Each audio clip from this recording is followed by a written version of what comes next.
rare players transcend the sport in which they compete, reaching a level of greatness that can't be captured simply by numbers. 5 championships and 3,000 hits do not fully describe the class and grace of a true legend in pinstripes.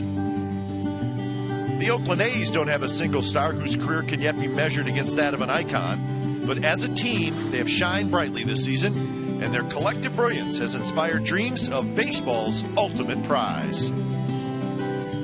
This weekend, the Green and Gold host the final visit of the one and only Derek Jeter. The A's take on the New York Yankees next.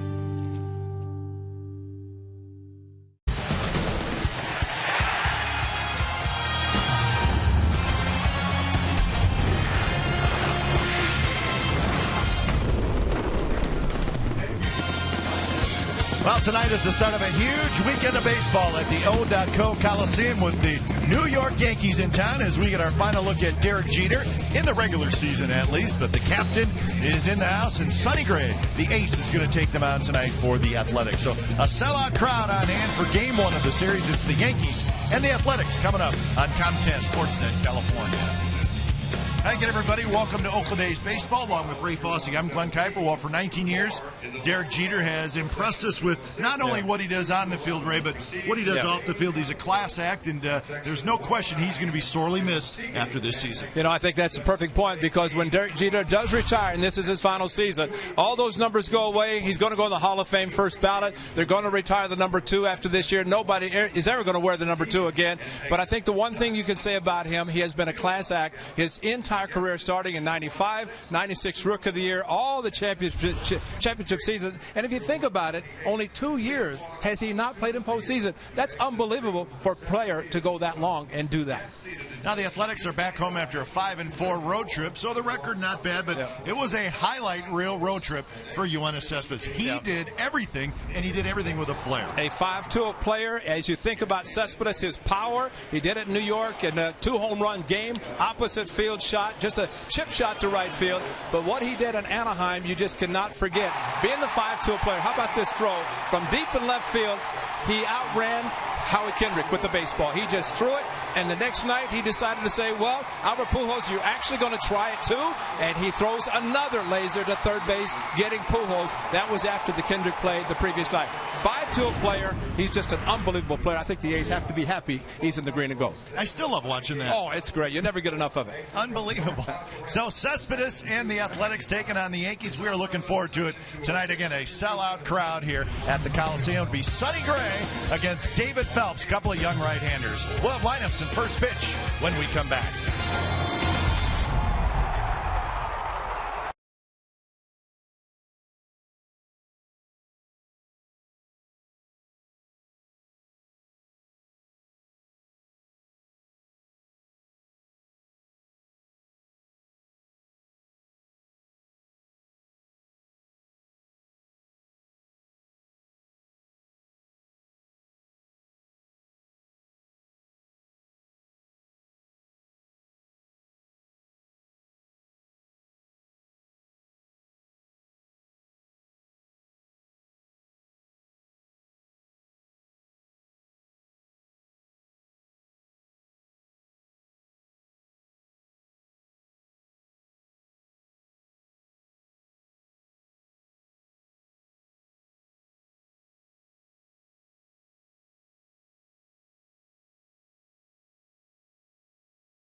Comcast Sportsnet California is brought to you by Jack in the Box. Head to Jack in the Box for the new Jalapeno Ranch or Barbecue Ultimate Cheeseburgers at participating restaurants. And by Toyota, #1 in NPG, durability, and resale value. Toyota, let's go places.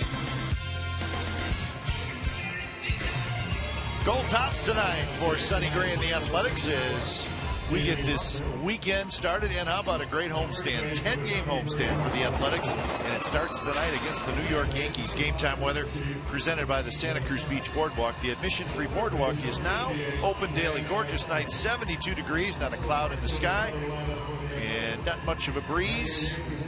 Fireworks coming up after the game, and it's the A's and the Yankees. It's Derek Jeter. So it's all good. So let's look at the starting lineup tonight for the New York Yankees. Brett Gardner will lead off and play left field. Derek Jeter at short. Jacoby Ellsbury in center. Then it's Teixeira at first. McCann will catch. Beltran is the DH. Ichiro Suzuki is in right. Brian Roberts at second. Kelly Johnson is at third. And his right-hander Sonny Gray making his first ever start against the Yankees, trying to win his 7th game tonight, and coming off a start against the Orioles in which he was not the Sonny Gray that we've been accustomed to seeing, but in facing the Yankees for the first time. And typically when that happens, the hitters are not very familiar with him, as was the case last year in Game 2 of the Division Series against the Tigers. He was outstanding, but Sonny Gray, of course, wants to regroup and have a much better start than he had against the Orioles in his last one. Defensively behind Sonny Gray, it's Cespedes in left, Crisp in center, Moss in right, and it's Donaldson, Lowry, Andy Perino is playing second base, Kyle Blanks at first, and Derek Morris is your catcher. So Brett Gardner strolls to the plate, and we're set for baseball from the Coliseum. So the first of 3 between the A's and the Yankees.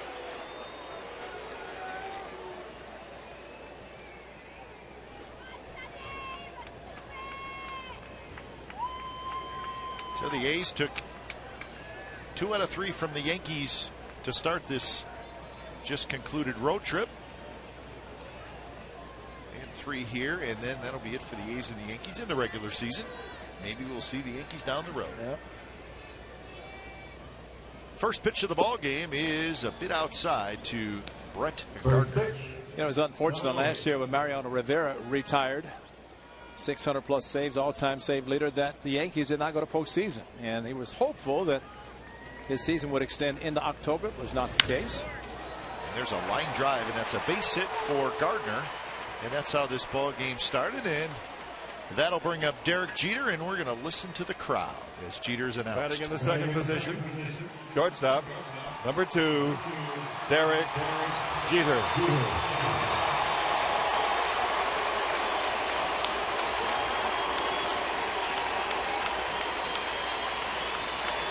So nice reception for Derek Jeter as expected. A's and Yankee fans on their feet as Jeter steps in the box, hitting in the second spot, hitting .271 with a homer and 14 RBIs. Jeter shows butt, takes it inside. Well, they have back-to-back icons retire. Half of the core 4 that started, of course, with Posada and Pettit.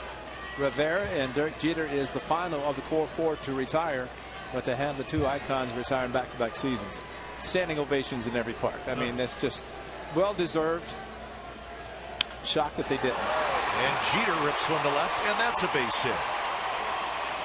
Well, Sonny Gray has elevated 2 fastballs, and as a result, 1-0 fastballs to both Gardner and Jeter. Neither one taking a strike, both hitting the high fastball very well, and Sonny Gray knows he throws well. Good curveball, good fastball, changeup, but an elevated fastball is going to get hit, and that one, actually, both of those were.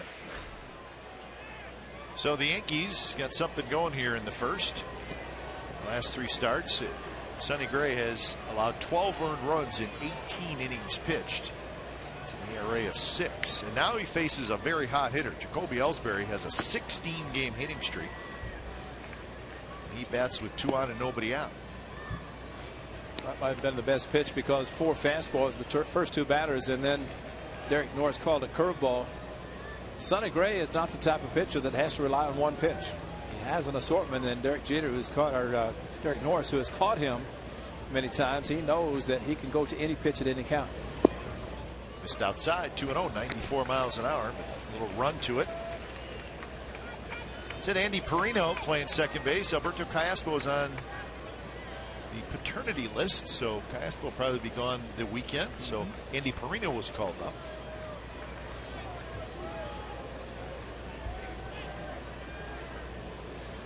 2-0 pitch, and that's foul back. Yeah, those leaves are excellent because it benefits the player to be the birth of a child, but also for the club to not play short. They can bring a player up for the period of time that the player's gone. Fairly new rule, yeah, but you're right. It's a great one. It's a great one. I think your team should be penalized if a guy leaves for the birth of a child. Well, then he doesn't need to rush home, do it one day, and come back, which Johnny Gomes did last year when we were in Boston. And that's a base hit to left field. Here comes Gardner, a rounding third. Cespedes comes up throwing in. The throw is a bit late. And Gardner with a head-first slide got in ahead of the tag by Norris. And the runners end up at second and third. So another terrific throw by Cespedes, but just too much speed by Gardner. And this is what it looked like. And another high fastball, boy. And it was a strong throw. Derek Norris just did not catch the ball quickly enough. Tried to block Gardner, and he might have hurt himself because as he put the left leg out, he stayed down. And of course, Ellsbury able to get to second base because of this. He tried to block him, and of course, that was after catching the ball, which you're allowed to do.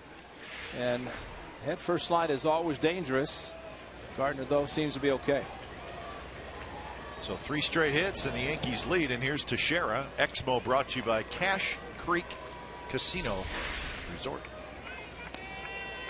Well, that's the play, and again, always dangerous with the head first slide. The foot on the left shoulder of Brett Gardner, but because it was a clean base hit, he was able to be sent without really much of a problem, simply because he runs well.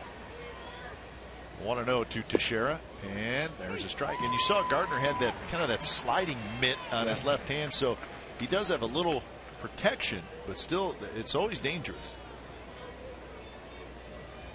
Don't throw a high fastball to this hitter, or make a mistake with a high fastball. And he's done it three hitters. And that one's high, and it's 2-1. Brian McCann, powerful left-handed hitter, waits in the on-deck circle.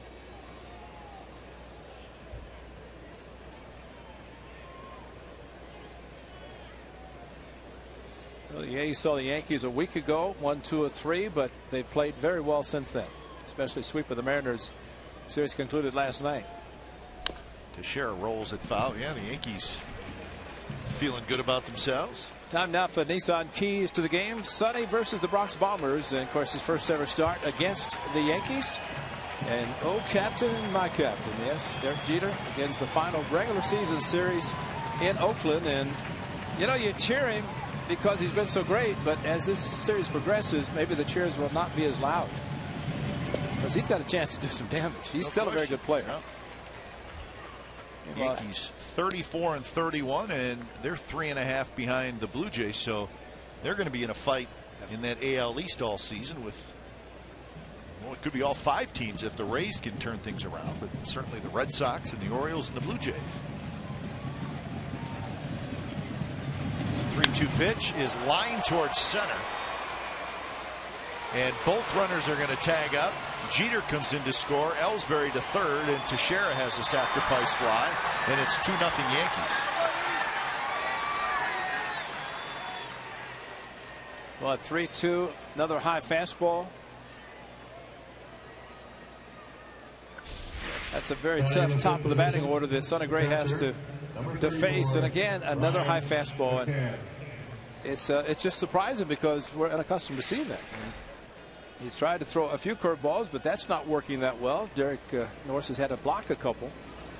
So see what he can do with McCann. Try to get out of this inning, allowing just the 2 to score. Of course, it's the big out if he can get it without a run score. McCann, broken bat, slowly hit. Donaldson looks the runner back, and Ellsbury went about a third of the way home. Almost looked like he thought about maybe taking off right after Donaldson threw it, but then he hustled back. So McCann cannot get the run home, and that's out number 2. And you know, it wouldn't have been that bad of a play because he could come down the line knowing that Donaldson, the third baseman, was not close. He was over near the pitcher's mound. He could have gone halfway down, and as soon as the throw went to first, looked like he was juking there that he was going to do it. Started, stopped, but I'd say with his speed, why not take the chance? But he did not, fortunately, and the A's get a big out. Carlos Beltran bounced to first. Blanks has it. He steps on the bag side, retired. 2 runs on 3 hits for the Yankees. Bottom of the first coming up. 2-0 New York.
Crisp will be followed by Jaso, Donaldson, Moss, Cespedes, Lowry, Norris, Perino, and Blanks. There's your A's starting lineup.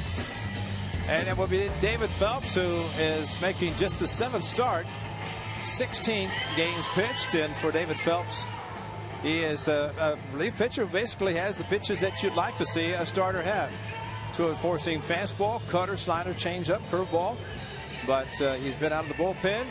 He did start against the Mariners in a game that was a makeup game. Pitched well. So the A's seeing Phelps, seeing him out of the bullpen, now in the starting rotation. Jeter right in the middle of the 2-run rally in the top of the first inning.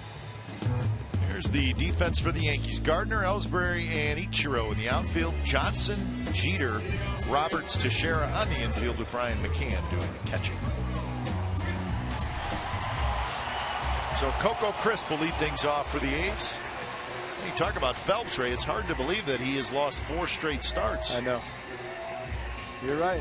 He's been beaten by the White Sox, the Cardinals, the Mariners, and his last start, the Royals, where he really got knocked around. We've seen him a handful of times in relief against the A's, and we've been impressed with him. Struggling as of late. See if the A's can take advantage, or Phelps is probably thinking here's a chance to turn things around. His first pitch is a strike to Coco. Well, as always, when you get down early before you even swing the bat, if you can find a way to get on the board, Ian, I figure Sonny Gray is going to figure it out. He and Derek Norris when they face the Yankees in the second. At least that is the hope. Coco lifts one down toward the A's bullpen foul, 0-2. Okay, sometimes an off day is one that you don't want. The A's, I think, looked forward to the off day yesterday because a tough 10-day road trip, 10 days, especially back east to Baltimore, or New York and Baltimore to Anaheim. They did not play well in the first 2 games against the Angels. Salvaged one of the wins on Wednesday night. Coco lifts one towards center. Ellsbury's right there, and he's got it. So that is out number 1 here in the bottom of the first. And let's check out tonight's Ford right choice. June 13th of 2013. Well, that would be a year ago. Nate Fryman in the 18th inning against Mariano Rivera, and that was Rivera's final appearance here in Oakland 1 year ago today. Big Nate in the 18th inning. A double pie. Nothing bothers Nate, and Nate's having a good year down in Sacramento. But it wasn't Friday the 13th last year, though, was it? That's right. Yeah. But that's a shattered bat that probably still has. He might have taped it or glued it all together just to preserve it. He was proud, of course, growing up in the Boston area, following the great Mariano Rivera. 1-0 to John Jaso, who takes inside. Jaso hitting .273 with 6 home runs, 19 RBIs. A's come in 40 and 26. So game number 67 on the year, and you got that 3.5 game lead over the Angels. So we're keeping a close eye on the Braves and the Angels in Atlanta. And they are currently in the bottom of the 8th inning with Atlanta leading the Angels 4-3.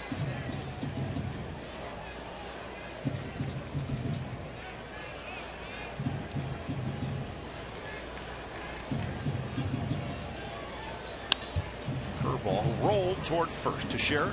Slides to his right. He's got it, and that's out number 2. So Jaso is retired.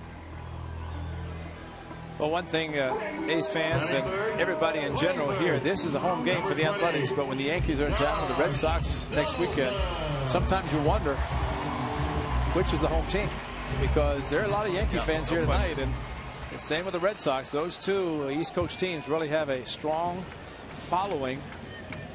You see the Yankee jerseys and the same people put on Red Sox jerseys next weekend. No, they can't. I doubt that. No, that would be that would be something. But you know what? It's not just here in Oakland. I mean, anywhere the Yankees go, they have a huge following.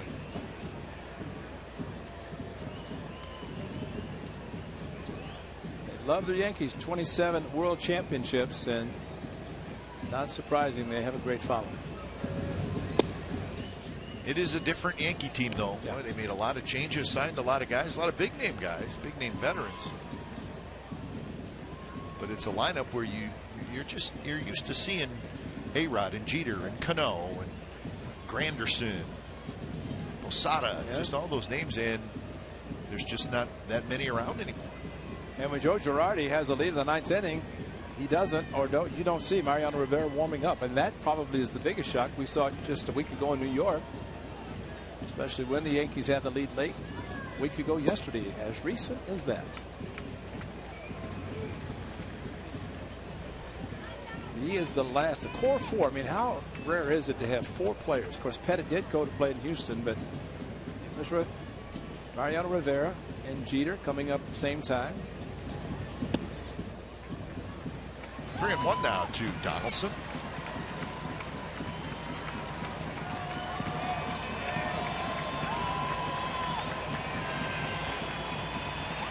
Donaldson .258 with 17 home runs and 50 RBIs.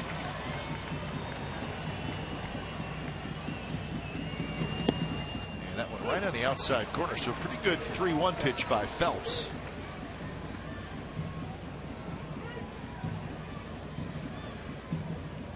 Outfield shaded just slightly toward right center. Gardner way off the line in left field. And that one tapped over the mound. Roberts charges, throws quickly, and they got him.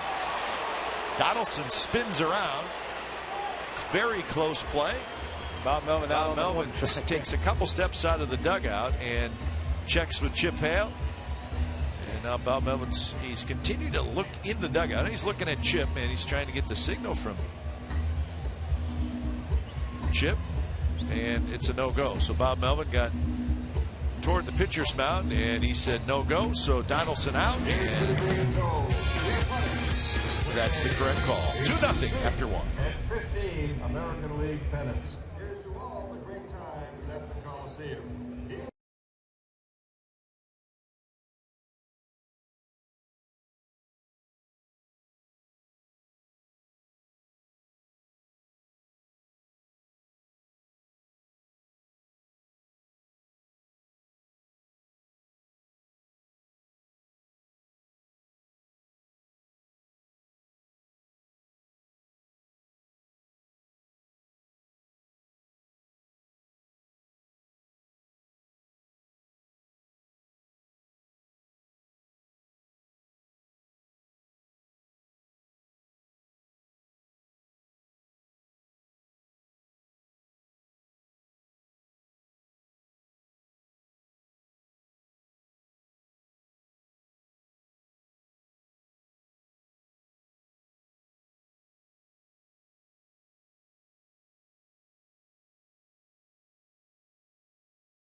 week-long homestand for the Athletics. 3 teams, 3 very good teams. One of those will be in town Sunday, June 22nd. That'll be the Boston Red Sox, 1:05 p.m.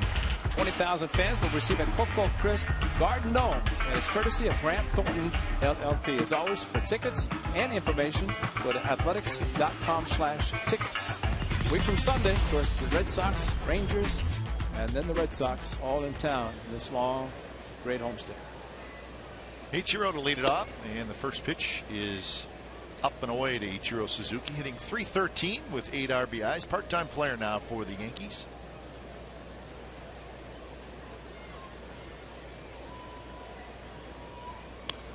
Be interesting, Ray. I mean, Ichiro, his contract is up after this year, and we've seen him the last couple of years. Certainly not the same hitter as he was 4 or 5 years ago, but I gotta believe he wants to keep playing. Sure, should. I think he should, and probably somebody would give him a contract, and maybe even an everyday playing type contract. Just he happened to go to New York, where, especially with the players they signed, Beltran would be in the outfield, but he's just returning from the disabled list, as he did a week ago yesterday. Gardner's going to play. Ellsbury, of course, a long-term contract. Actually, Ellsbury and Gardner had the long-term deals. 2-1 to Ichiro, and it's 3-1. We have seen with Sonny Gray, and he did an appeal to third base. We've seen with Sonny struggle in the first innings, but settle down after that. But again, starting the second inning, everything's elevated. That one rolled foul. Mick Kelleher grabs it. So full count. Roberts to follow, and then Kelly Johnson.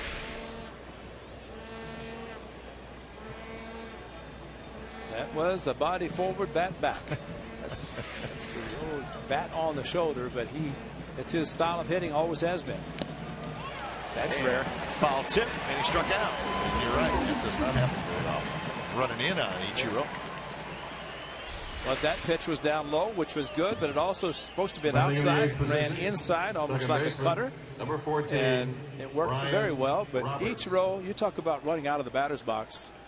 That style, that's why the infielders, especially in his prime, and not to say not the case now, but they would simply just play shallow, because if he hit the ball on the ground with his speed and running out of the box, he was going to beat it out.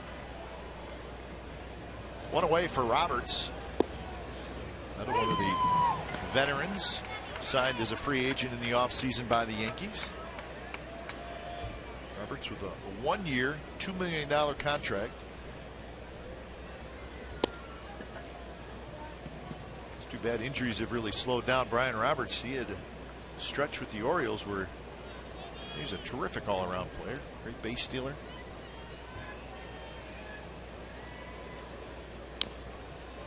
And that one fouled off his foot. Straight down, and that's might have got his left knee too. Yep. But I think Roberts, considering the injuries he has had with the Orioles, he might play for free just to play injury free, just to get a chance to play. See, Derek Norris giving him a little bit extra time to walk it off, but this on the no protection at all. But when you start getting knees and shins and parts of your body that are unaccustomed to being hit with a foul ball, that means it's straight down. That means that you feel it. Roberts, 36 years old. He waits the 1-2 pitch, and a fastball just a bit high, 2-2.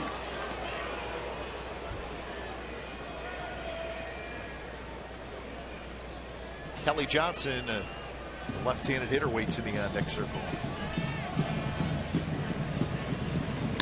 That one rolled up the middle. Lowry has it. He spins. He's not going to be able to make a throw as it pops out of his hand. So Roberts is going to have a base hit. Sonny Gray tried a kick save.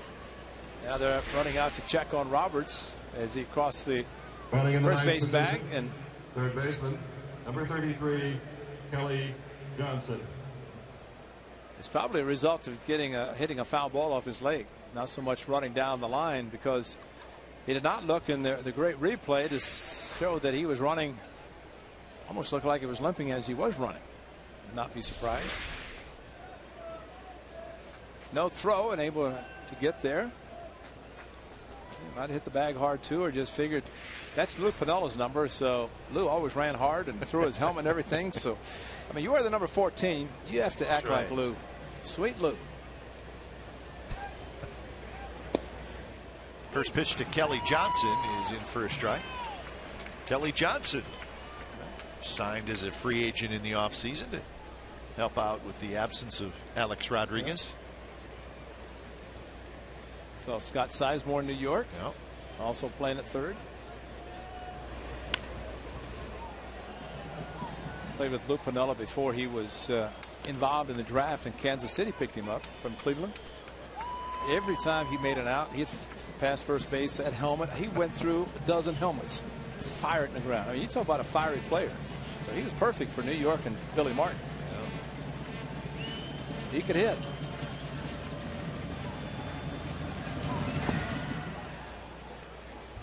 And he can manage too. And, he was a great manager. But 14, Lou Piniella. Who knows, by the time they retire all the single digit numbers, 14 might be next in line. Maybe. 1-2. Johnson looked like he went around. Oh my.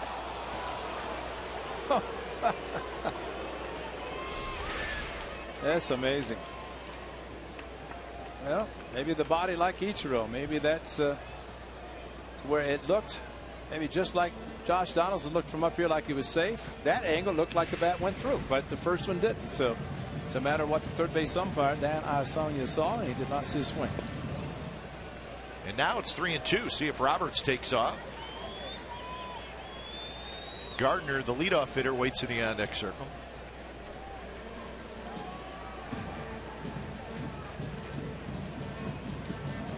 So Sonny Gray not sharp in the early going. Gave up a couple of runs on 3 hits in the first inning.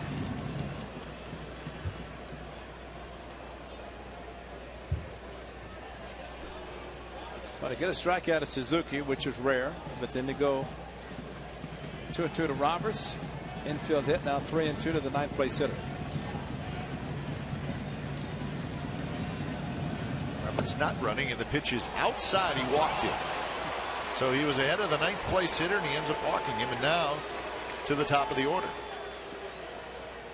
If you need a gift for Dad, the MLB.com @Bat app and a subscription to its premium features on his favorite smartphone and tablet are perfect for Father's Day. Dad will have access to features such as live look-ins, instant replay, live audio, free MLB.TV game of the day, and more. For details, visit MLB.com. We were talking earlier about Josh Donaldson slumping a little bit, and I think Sonny Gray is realizing after having a lot of success, and who knows how this game is going to turn out, but it's not started like a typical Sonny Gray game. Nope. So these are the adjustments, the checks that the pitchers have to have in this case to try to figure out what's going on, and his catcher Derek Norris helping him by calling a good curveball there. Yeah, maybe seeing that curveball drop in there first strike, maybe that's a good sign.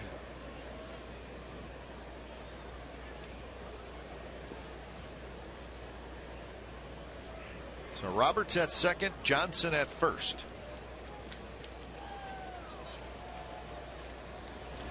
Gardner takes outside, 1-1. The Braves just finished the Angels. 4-3 was the final from Atlanta. So the Braves helping out the A's, beating the Angels tonight.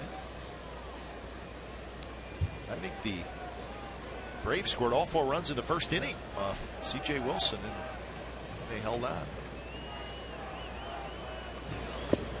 Gardner takes low, 2-1. And the A's will see the Braves in Atlanta in August, and as the Angels we're talking about, it's kind of a mirror schedule of the A's and Angels. But what the A's can look at tonight, they know they're not going to lose ground, or the Angels aren't going to pick up a game, but it's a chance to pick up a game themselves to add on. And of course, that's what happens with an East Coast game already completed.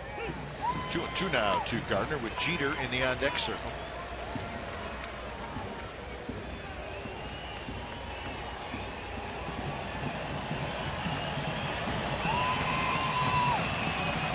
Pitch number 38 coming up for Sonny Gray.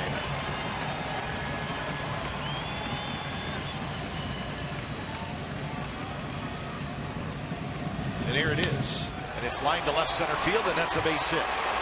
Roberts being waved home. He's going to score. And Brett Gardner, pretty nice job of hitting. And he knocks it around. It's 3-0 Yankees. And it's almost like he knew he was going to get a curveball with 2 strikes. Sonny Gray threw another curveball. He threw one for a strike. And then this one not as sharp as the first one, but not a bad pitch down in the zone. But Brett Gardner went down and got it. And slapped it to left field. And Brian Roberts, good base running, able to read that the ball was going to drop. And able to score easily. So maybe the scouting report, Gray. Yeah. Brett Gardner says, hey, he likes to throw his curveball with 2 strikes, and I get a 50-50 chance that he's going to throw one. And he did right there. And you're right. That was not a bad pitch. It's almost a curveball that, to hit it well, it was a good enough pitch. You probably do need to know that it was coming. Yeah. And really the surprising thing about what the Yankees have done to Sonny Gray in the first 2 innings and just 1 out in the second is that he's seeing him for the first time, and they're seeing his stuff for the first time. But if he was as sharp as we've seen him in the past, it might be a different story. But the Yankees are a good team to take advantage of mistakes, and they have tonight. Good curveball there. Jeter swings and misses. Jeter singled and scored in the first inning.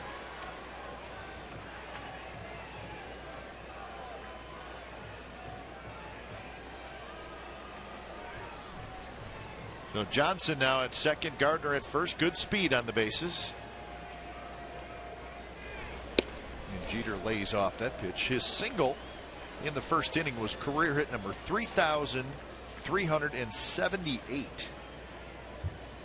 As he sits 8th on baseball's all-time hit list.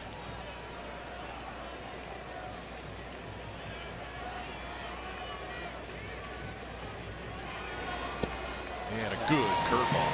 Had good snap to it. Broke out of the strike zone. And that was a good one. That's again, if he throws that one to Gardner, maybe it's a strikeout, maybe not a base hit, but even if he were looking for it.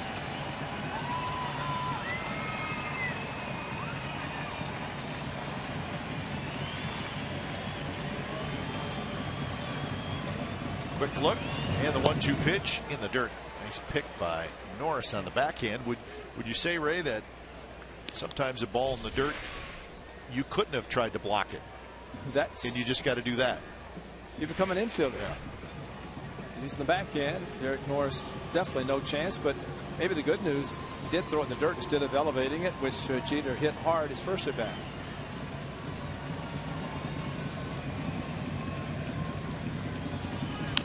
Jeter bounces one just foul past Donaldson.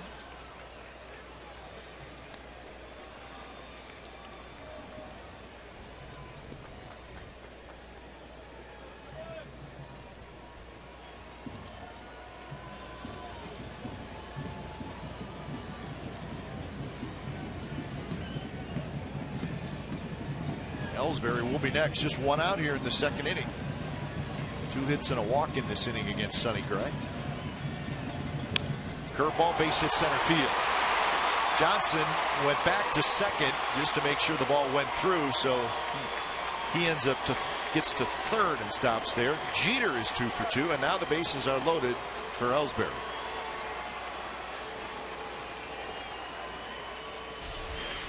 Hanging curve, and I guess over 3,000 hits, you expect that to be hit. And Jeter, great opposite field. He pulled a fastball his first at bat, and a hanging curveball straight up the middle. This has to be a tremendous shock for Kurt Young. He's pitching coach and manager Bob Welch. You just don't expect it. And that you would never see in Sonny Gray starts. They have the pitching coach on the phone to the bullpen. So here's Ellsbury, who had an RBI single in the first inning. And a curve is in for a strike. But even that one was up a little bit. Abad starts to throw. But Sonny Gray, a right-hander, is going to see something he probably has never seen in his career. Vanderbilt, professional baseball, relief pitcher up in the second inning. And maybe that will turn his game around. We shall see. This is another big out. To Blanks. Blanks is going to come home. They'll get the out there, and Norris able to keep his foot on the bag. So the out call, and Norris kind of had a stretch like a first baseman, but a big out as the A's cut down the runner at home. Well, the speed of Ellsbury, and for Blanks realizing it's going to be tough to double him up, so let's get the lead runner, already giving up 3, and Derek Norris. A very good play, because this throw up towards the third base dugout, so he had to stretch like a first baseman, keep his foot on the plate with the hard charging runner coming in, and that's a good call. Yep. Toe on the plate and got out of the way of the hard slide by Johnson. So the bases remain loaded, 2 outs, and here's Teixeira, and there's a good curve for strike, 0-1. Now if he hits a sac fly, it'd be a great out, wouldn't it? Sac fly would be great here. 2 outs, that's perfect. We will take a sac fly here.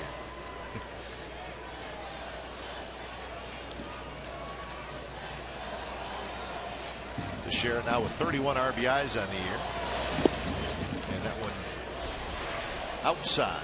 Now watch Blanks on this play. Derek Jeter saying, I'm going to stay here because I don't know where it is. So distraction there. Sonny Gray going over to cover first base, throwing over the ducking Sonny Gray, and a throw, so you can understand why maybe he's tailing a little bit towards the third base. Yeah. Teixeira drives into left field. Cespedes going back. He's going to get there. Just shy of the warning track he's got inside. Retired. A run on 3 hits, and the Yankees will leave them loaded. 3-0 New York.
And it will conclude with the Boston Red Sox, the defending world champion Boston Red Sox, 4-game series starting right here.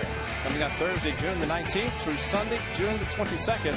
Great seats are available at athletics.com/tickets. However, I would say tickets are available, but don't wait to get tickets, because the Red Sox only trip to the Coliseum, and of course always the postseason possibility, but the defending world champions and a lot of the familiar names include our own Johnny Gomes. Still have to claim him, because Johnny Gomes from Petaluma, and he'll have his contingency here, but always good crowds. And as I've always said, it's not who you play, it's root for your own team, and the A's are playing good baseball now, and that's a good team to root for. Come out and support.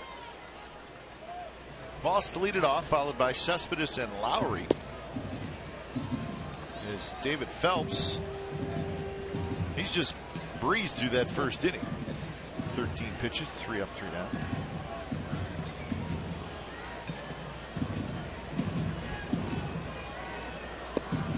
Pitch a little bit low to Moss. 16 home runs, 53 RBIs for Moss.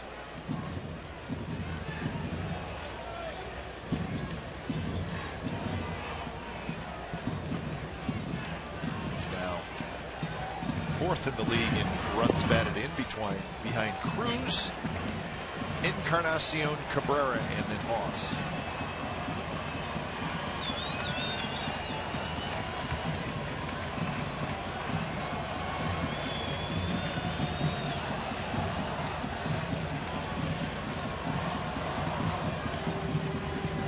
Pitch is right at the knees, first strike. Moss was 1 for 13 with 8 strikeouts in that series against the Angels. So he's with a handful of struggling hitters right now. So they can get it going on this homestand. 3-2. I think Joe Girardi said it best about the so-called struggling Josh Donaldson. He said you project 17 and 50 out over the course of a season. He's only played 66 games, Donaldson has, and Joe Girardi knows that it's a long season, but you cannot ever get down. And you look at the numbers of what Donaldson has already done and what Moss has done, Cespedes, these guys are all good. 3-2 pitch, strike 3 called on the inside corner. But I would venture to say the height was a concern for Brandon Moss, and as we have seen, cannot take a chance. Definitely plenty to play, so I think that's why Brandon Moss thought it was too low. Probably right. No, Moss is the first strikeout for David Phelps, and that'll bring up Cespedes.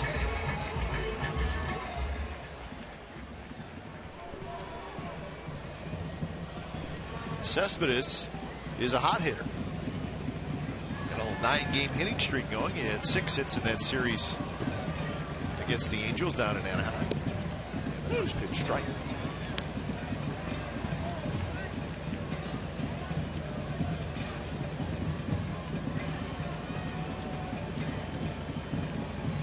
Cespedes overall, 12 home runs, 42 RBIs.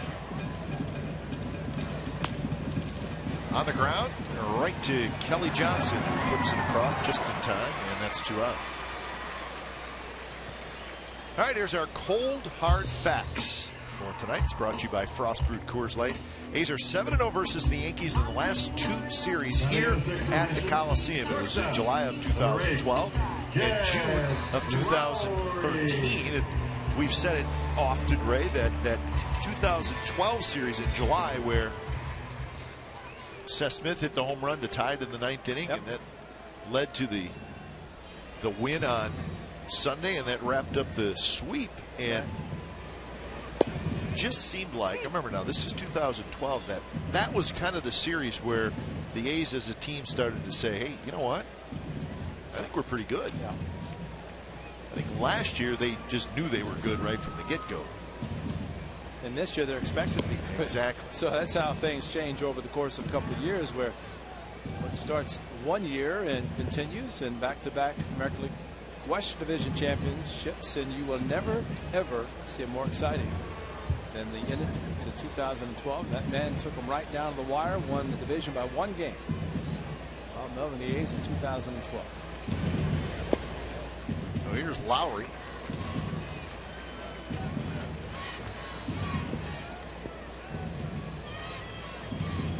Lowry hitting .229 with 4 home runs and 26 RBIs.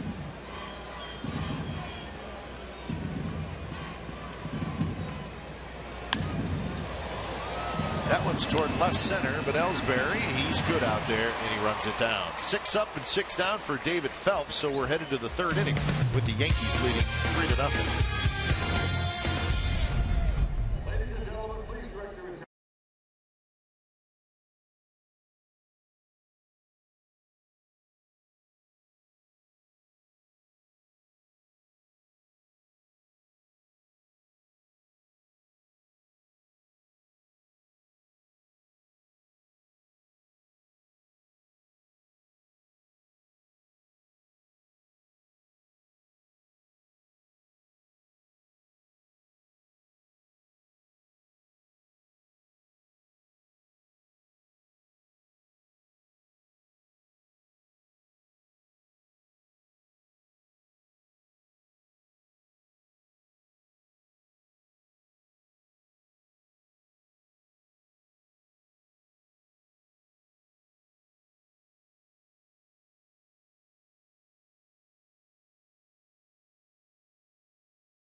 ESPN on Friday, that's what you'd expect. Every Friday home game, we get 4 plaza level tickets, 4 Coliseum hot dogs, 4 medium sodas, and 4 bags of peanuts. And it's just $50.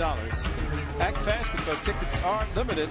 For more information and tickets, visit athletics.com/Friday. Authentic Fan Friday, authentic Comcast Sportsnet California. Right above us. That's right. It's a packed house. I mean, that's a great place to watch fireworks, too. That's good. Right. You have to watch them following this game.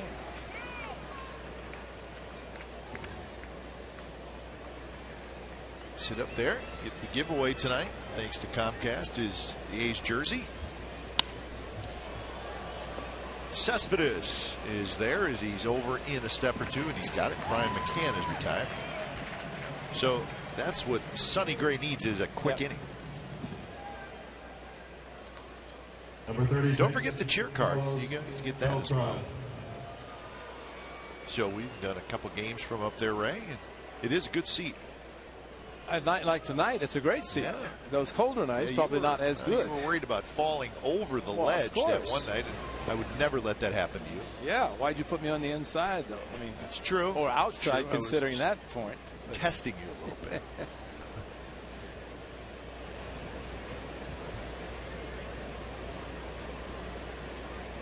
1-0 to Carlos Beltran, now 2-0. Beltran really struggling. Spent some time on the disabled list. And a bone spur in his right elbow.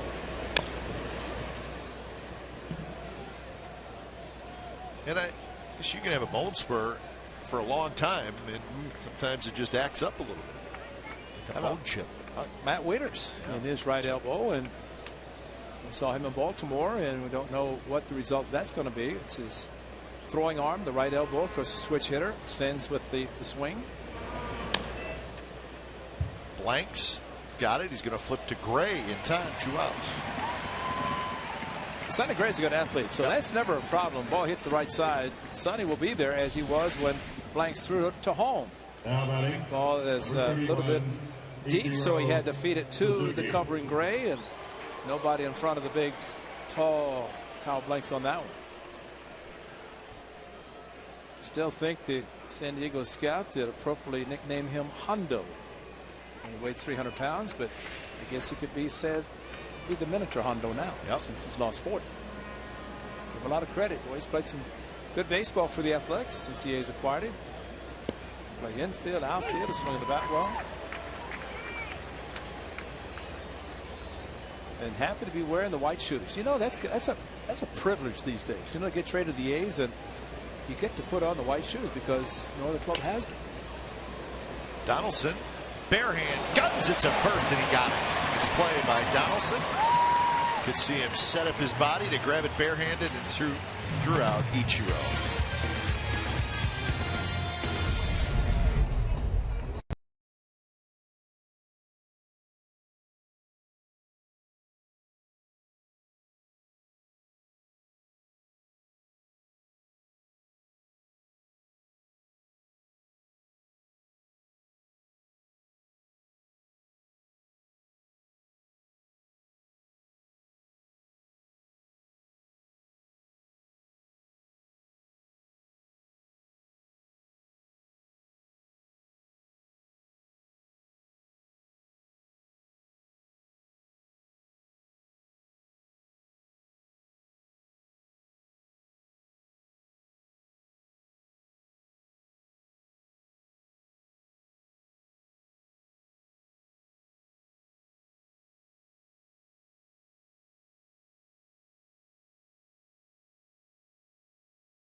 brought to you by Real Strong Redwood. Learn more at realstrongredwood.com. Check out the replay. Interesting, Ray. It looked like Donaldson kind of went past the ball to set up, grabbing it barehanded. Well, it's all a matter of setting up, knowing that Ichiro has tremendous speed. See how he spins the baseball whenever he caught it barehanded, and enough time with the momentum and a little crow hop. See the ball rotate in his hand, and that's something that all infielders and outfielders practice. Catch the ball, put it in the right hand, and in this case barehanded. He can still rotate it and get a four-seam grip to make a strong, accurate throw. And that's what speed does to infielders, outfielders. And meanwhile, Sonny Gray, a very quick 1-2-3 inning. And remember the recent homestand, the last homestand, in which Tommy Malone gave up runs early, unanswered runs. The A's won, so the A's will try to come back tonight, knowing that at least for one inning, their starting pitcher has shut down the Yankees. Norris to lead it off, followed by Perino and Blanks.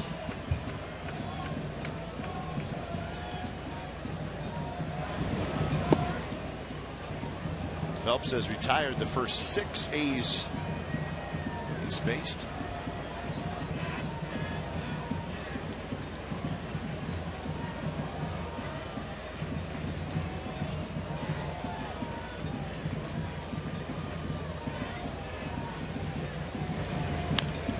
Pitch is rolled foul.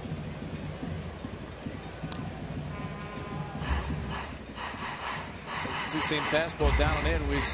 Have seen Panotero utilize that same type of pitch down and in to right-handers, try to get them to hit the ground ball to left side. Make a mistake though, leave it in the middle part of the plate or inside, and it doesn't break that much.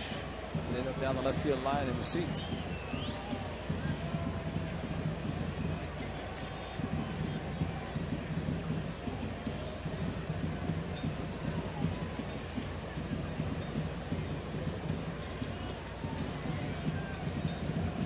Crowd tonight, a sellout just announced, and that one was inside, I guess. That's not fastball. It's a front door cut fastball, and I guess Mr. Phelps can say my name's not Rivera, because with Mariano Rivera that's strike 3 probably, because that's all Rivera threw. Cut fastball outside of righties, inside of righties. Every pitch was a cut fastball. 2 pitch, and that one got in on Norris. Teixeira on the grass. He's got it for out. Norris is retired, and that'll bring up Andy Perino. Batting in the 8th position. It's been an interesting couple months for Andy Perino. Perino was with the A's in spring training, and we saw him a little bit in the big leagues last year. And he was claimed off waivers by the Rangers in early March. And it was reclaimed by the A's in the middle of April. Back to Sacramento. Adam Rosales, remember that guy? I was going to say, he was on his way to being this year's version of Adam Rosales.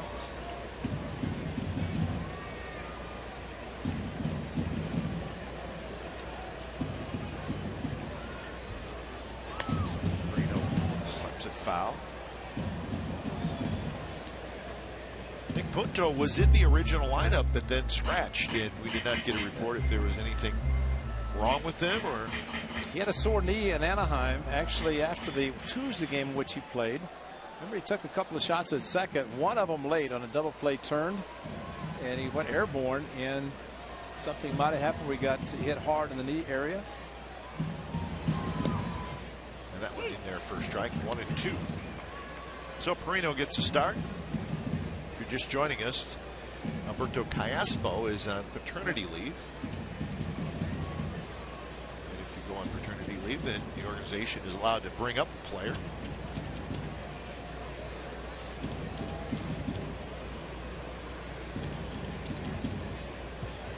Only 2 pitches, a breaking ball down and in, 2 and 2. Good look at David Phelps, 27-year-old right-hander. Yankee draft pick back in 2008. Remember that Monday night makeup game? We got into New York and they were playing the Mariners. And Jeter had to play down the line. That's right. And we see the guy that was yelling? Yeah, it's the only time Phelps ever yelled at the captain. He was yelling, "Throw the ball!" Throw the ball. The captain was kicking it down the left field line and getting ready to hand it to a fan. And as we talked about then, Jeter never played with a shift in that position, always from the shortstop area, and went after the ball, so he thought it was fouled. He learned, but hey, if that's his only mistake he's made in 20 years, he's okay. That's probably it. 2-2 pitch, got him with a fastball. So 88 miles an hour, Ray, but it looks like he likes to throw that cutter. Yeah, it's got a little cut to it. 2 and 4 seam fastball. The 2-part was a sinker that he threw to Derek Norris down and in. Cut fastball that he tried to throw to Norris. That's the backup, actually backdoor cutter that backed up a little bit.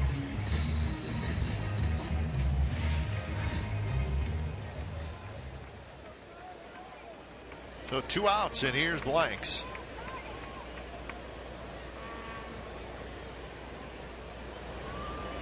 Of course, the Yankees without CC Sabathia, who's going to be out for a while yet. Michael Pineda came back, pitched well for a little while.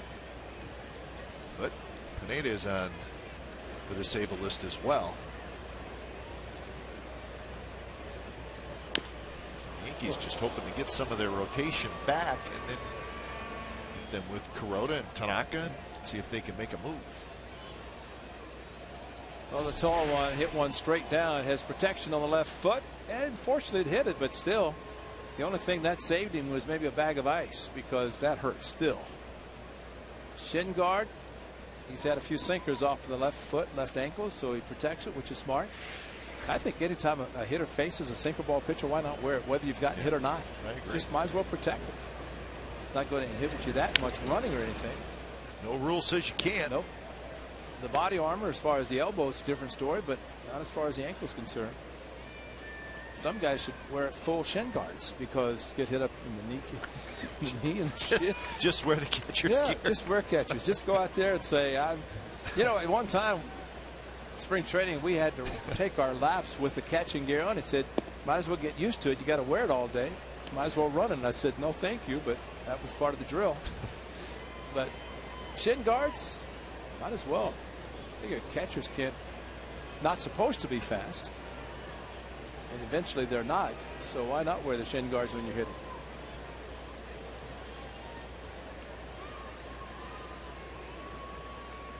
The 2-2 to Kyle Blanks. Well, they get thunder thighs, right? Isn't that? Well, I was waiting for you to bring that up because you were waiting for me to say it, so you decided you were going to. I've decided that I think since my partner was a former catcher, I can say thunder thighs. That's right.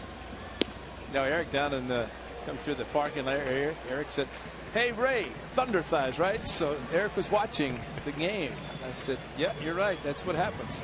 Eric watches. That's right. He has 3 or 4 questions for you every time we get home from a road trip. Tony Pena, well, a whole bunch of former catchers, a couple of managers. Tony Pena, former manager, the bench coach for Joe Girardi. And Blanks went around, strike 3. So 9 up and 9 down for David Phelps, and we're on to the 4th inning. 3-0 Yankees.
patriotic fireworks show. Thursday, July the 3rd, after the A's play the Blue Jays here at the 6:05 p.m. It'll be patriotic fireworks night presented by GovX. Gov.X fireworks set to patriotic music, and fans can enjoy the show from the outfield grass and, of course, space permitting. So get your tickets and, of course, get out on the field to watch the fireworks. The best in baseball right here at the Coliseum, and that will be on display tonight. Right now, the Yankees with a 3-0 lead. So Sonny Gray, who lots of base runners the first 2 innings, did have a 3-up, 3-down inning in the third, so maybe he's settling in. I think Fernando Abad got to him.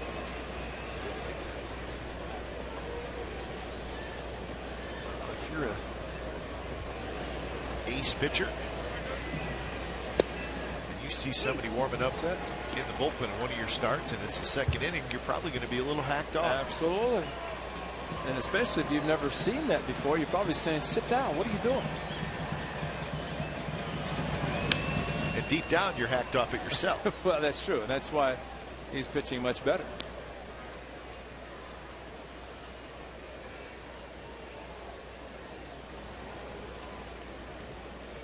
Facing Roberts, Johnson, and Gardner here in the fourth inning.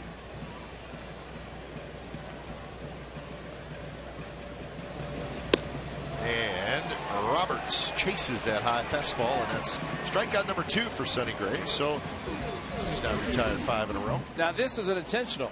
See Derek Norris up on the hunches a little bit to go upstairs with the fastball, but what he was doing in the first inning, throwing a lot of fastballs about belt high, those were unintentional. Now he's starting to get the fastball down. Now he wants to elevate it, and that was a good one.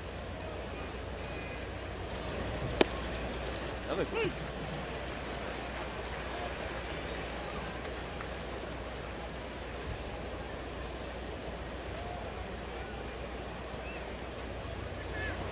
Johnson worked a walk in the second inning. Down 1-2 in the count, and Gray ended up walking him.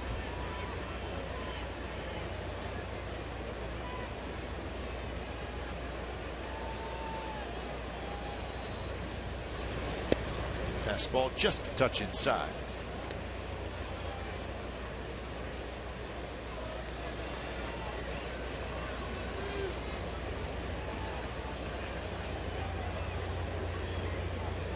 Gardner to follow here in the fourth inning. Line foul. That's a good curveball again, because all he could do is pull it foul. Stayed up a little bit, but Sonny Gray looks like he's figured out something in between he and his catcher, who talk a lot between innings. I'm sure Derek Norris just saying, let's keep him right there, get his offense a chance to come back. So far it's worked. 2-2 pitch is bounced right side. Perino charges. The ball took a tricky little hop, but Perino takes care of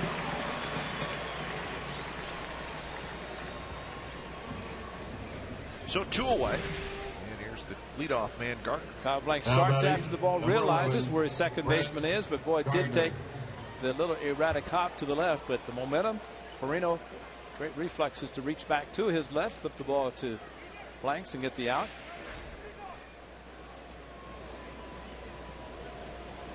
See, that's where thunder thighs come in handy. I know Perino doesn't have them, but see, if you're too fast, you might overrun a ball when it takes that bad hop. That's right. You know, slow down a little bit, under control, reach over. The theory of thunder thighs from Ray Fosse. Write it down.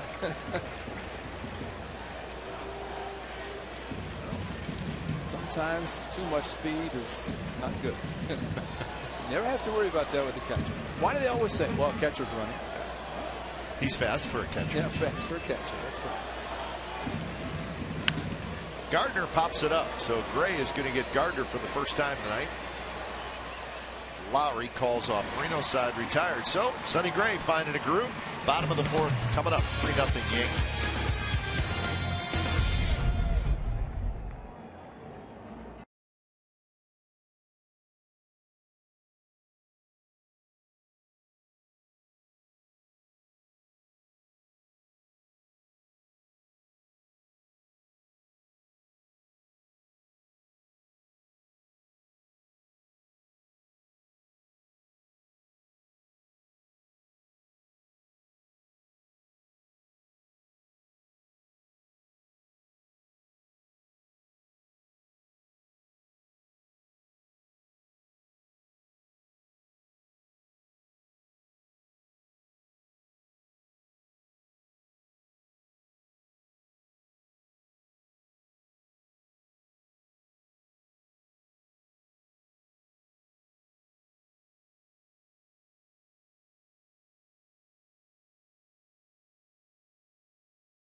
McDonald's True Stories. It's the Derek Jeter timeline. Check it out. Rookie of the Year, and of course the World Series, All-Star games, and we remember the play on the left, unfortunately. Won a World Series 5 times in his career. So it's been a pleasure to certainly watch Derek Jeter over the years. We will not see another like him, and that's something that we have been privileged to be able to watch somebody who's played the game the right way for such a long time. So that first picture that we showed you in the timeline, Ray, take a close look at this picture. Mike Gallego, right? Because it looks like Mike Gags. Nice. And he gave up number 2 for Derek Jeter. He said, you know what, I think number 2 would look good on you. And when they retire it, we can both be there for the celebration. Which they will do. How young does Derek Jeter look? I mean, he was drafted out of high school, obviously, and it can't be too much later than that. Well, Gags was 1992 when he was drafted. Right, he was in Gags with the Yankees 92, 3, and 4. And then the kid named Jeter came by and said, I like number 2. And so if you look in the numerical order, the number 2, you'll see Mike Gallego, Derek Jeter. And you would never see anybody under Derek Jeter when it comes to the numerical order. Joe Torre saw Joe in Anaheim, and he said he's going to be here tomorrow night. And they're retiring Torre's number 6, I think in August. So there's a few retired numbers, and after this year, don't ever sign with the Yankees and hope to get a single-digit number, because it can never happen again. Make sure you don't ask for it. That's right. You can ask, but you will not receive. So as of right now, 2-6. But that will not be around very long. No. Swing and miss. And they might do to Derek Jeter what they did with Mariano Rivera last year. Of course, number 42 for Jackie Robinson was retired throughout baseball, with the exception grandfathered for anybody wearing it, and Mariano Rivera was the last to wear it. But they retired it in the last homestand. They took the 42 for Robinson, put up the 42 for Mariano Rivera, and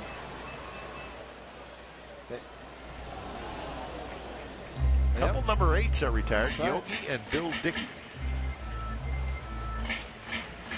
August 23rd. Thank you, David. That's the date in which the number 6 will be retired. And that will be after the induction ceremony at Cooperstown for Joe Torre, Bobby Cox, and Tony La Russa. The 3 managers inducted into Cooperstown this year. A good class in Cooperstown. 3-2 now to Jaso. Good retired number there, Jackie Robinson. Forever to be retired, never to be worn again, as Rivera, the last to wear it. 3-2 pitch, and the A's have their first base runner, a 1-out walk. Well, you flirt around with 3 and 2 counts, something's going to happen. In this case, it happened to be a walk. But Phelps has had a few. Donaldson in the first, Moss in the second. In the third, he had blanks. And now here in the fourth, Jaso in a walk. If you remember in Baltimore, you see the big sign? Mariano Rivera had this huge signature, I think the MLB logo. Yeah. And under it said, last to wear 42. And so I'm sure Fred Tyler, who handles the visiting side, will keep that forever. Sure. I mean, it's in a Sharpie. Nicely done by Mariano Rivera. One of the nicest signatures you'll ever see. Professional baseball player, anyway. Well, out of the stretch for the first time is Mr. Phelps, and if the A's can get something going, 4th inning.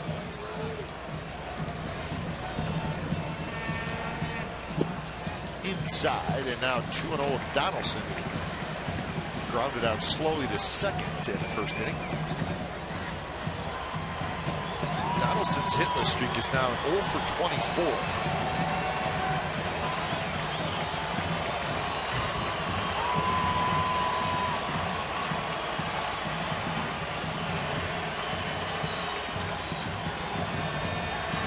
Pitch, and right on the outside corner, and the count 2-1. Jaso could be a threat to steal, but the thing that Phelps is doing is paying little attention to him. Just barely on the corner. As we say, 17-inch wide plate. The black usually is covered by dirt. And sometimes the black part of the plate, which is covered, is considered the strike zone. Went out there again. This one off the plate, so 3-1. Moss will be next.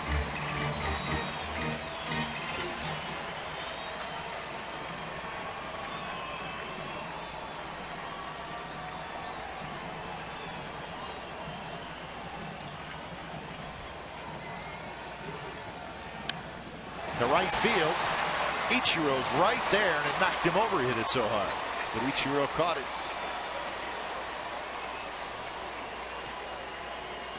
So out number 2, but a good at bat by Donaldson. Maybe that's something to build on. A line drive to right field. Well, it was a fastball. It was a good hitter's count, but instead of trying to think about pulling it, kind of an inside-out swing, and don't see that often from the great Ichiro, but he made the play nonetheless. So here's Moss, who struck out looking in the second inning.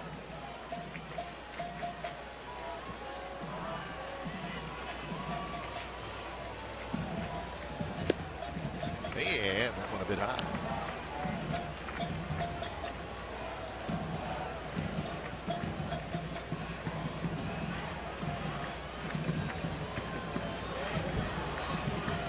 Versatility of Brandon Moss. Well, it's been huge, hasn't it? Back in his natural position. Don't you think, Ray, too? I mean, it's really 2 different layers. You can play another position, and you can play another position well. I mean, you can stick somebody out in right field and say, hey, just catch the ball. But Moss is pretty darn good in the outfield. Well, his natural position, I think it's ironic that he had to fight to get an opportunity to play first base to come to the big leagues. Never played before, made himself a very good first baseman. So to move back to the outfield, it's natural. And with Josh Reddick on the disabled list, allows Bob Welch to use Moss to get his bat in there. Of course, Craig Gentry is always a possibility to play somewhere in the outfield. Tremendous speed.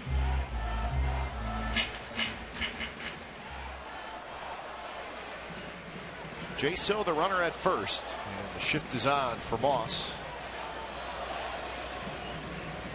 Nelly Johnson, the third baseman, that's him right near second base. Jeter stays right at his shortstop spot.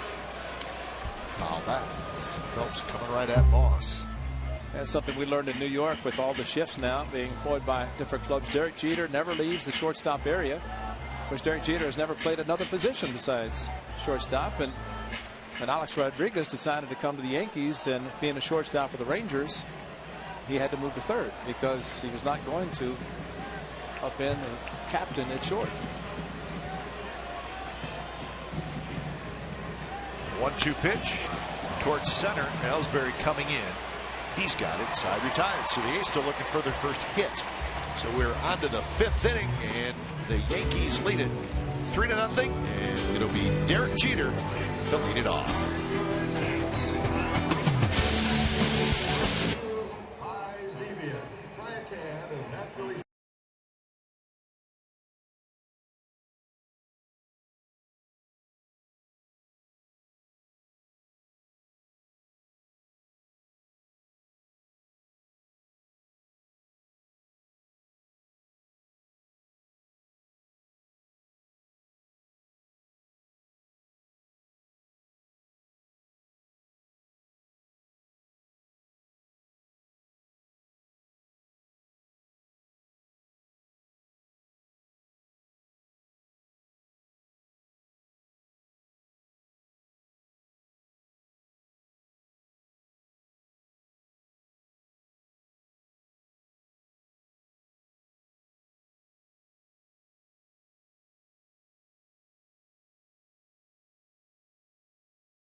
California is brought to you by Sonoma Raceway. NASCAR returns June 20th through the 22nd with the Toyota SafeMark 350. Beautiful night in the Bay Area. And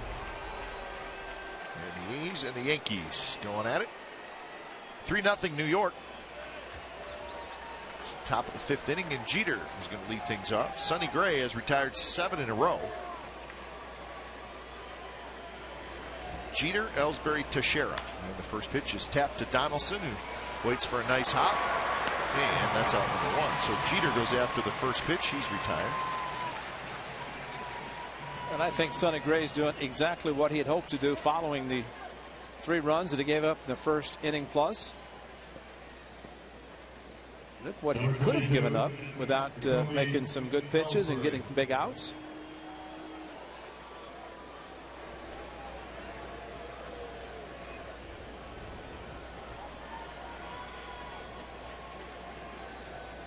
Ellsbury with an RBI single in the first, and then reached on a fielder's choice in the second. And that fielder's choice was a big play because the bases were loaded with 1 out when Ellsbury came up. Was that one foul?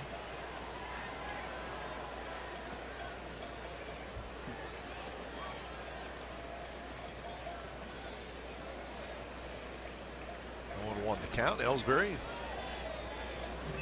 a 7-year, $153 million contract to come to the Yankees, lead the Red Sox. I think you could probably avoid facial hair for that kind of contract. You know, Yep, I think you're right. I think you are. But he could grow a mustache because I found out Tony Pena told me mustaches are okay, but the rest of the facial hair is not acceptable. As former manager Tony Pena, now with Joe Girardi, Larry Rothschild, pitching coach, another manager, former manager. Well, Ellsbury, 30 years old. He'll be 31 in September. So his contract runs through the 2020 season. That was a great catcher there, Tony Pena.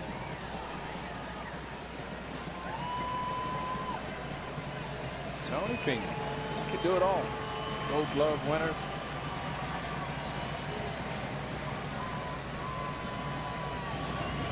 One-two pitch curveball foul back. Probably could not get down in that squat that he used to get into anymore. No. Was he the? I mean, was he the first guy to do that? Where he got way down and stuck one of his legs way off to the side? Yeah, none of us could do that, thunder thighs or not.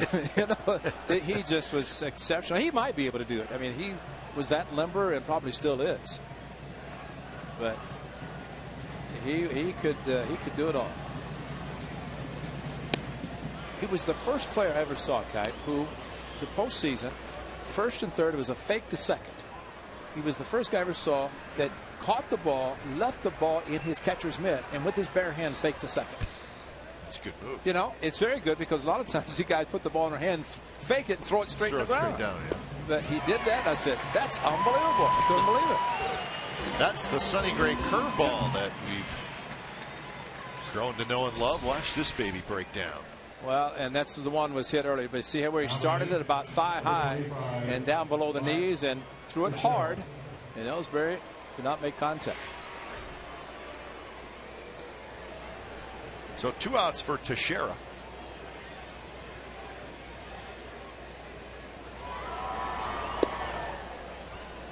The Rangers and the Mariners, you got a pitcher's duel going. 0-0 in the 6th inning in Seattle.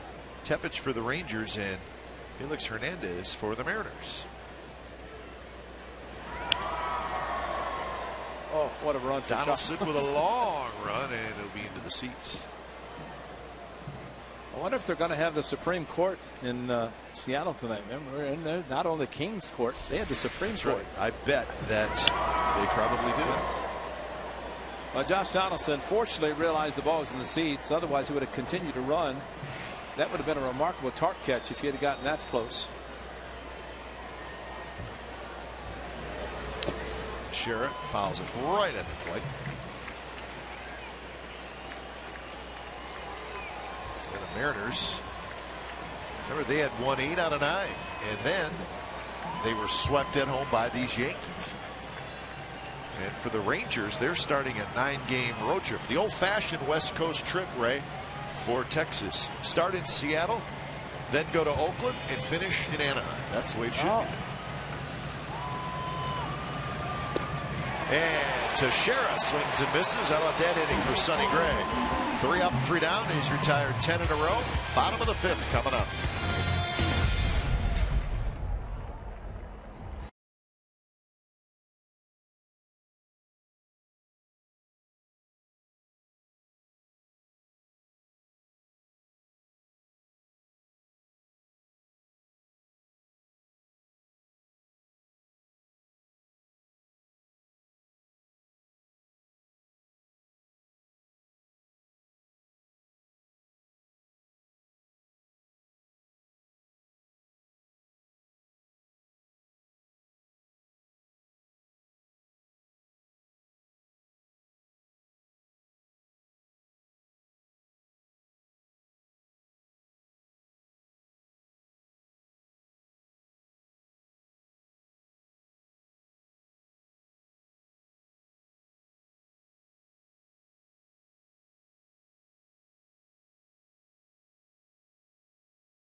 Third issue is now available and showcasing a couple of stars. Sonny Gray and Jesse Chavez in the rotation. Learn about the A's unique platoon system. Find out what drives staff ace Sonny Gray and get to know Jesse Chavez's special family bond. This is available at team stores or athletics.com/magazine.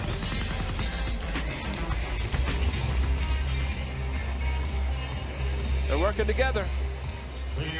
If there's ever a do-over possibility, Sonny Gray would like to have one, because what he has done the last 3 innings compared to what he did in the first inning plus, and just the A's offense now needs to try to do something against David Phelps. And it's not a mission impossible, is it? No, it's not. Mr. Phelps. That was a good show. Yeah, it was. I missed that show. Yeah.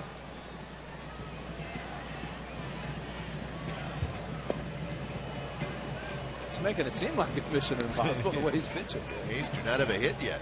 They have had 1 base runner. That was Jaso's 1-out walk last inning. So Cespedes trying to get things going here in the bottom of the 5th, followed by Lowry and Norris. Curveball bounce to Jeter, who's got it, straightens up, and they just got Cespedes. Jeter's got a little of that Omar Vizquel too, Ray, where he throws it just as hard as he needs to. And Cespedes, it's amazing how close the play was, considering a couple of crow hops and figure routine, plenty of time, and yes. And watch where Cespedes is as the ball reaches, bang, bang. So it makes you wonder if he's running hard all the way. He shut it down a little bit towards the end. With Derek Jeter, I think that's a great comparison. Omar Vizquel, Hall of Famer. Derek Jeter, definitely the first ballot. Lowry hit a fly ball to center field in the 2nd inning.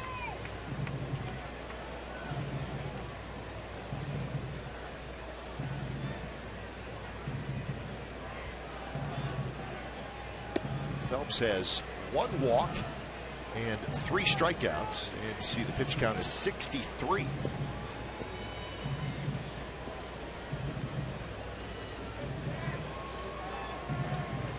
Been in control so far.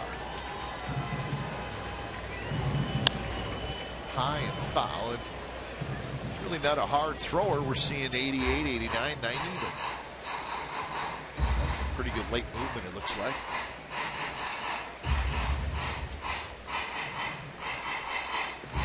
Well, the A's got a base runner to the walk, but I think they'd like to get a hit and try to do something at that point, because right now nothing's happening.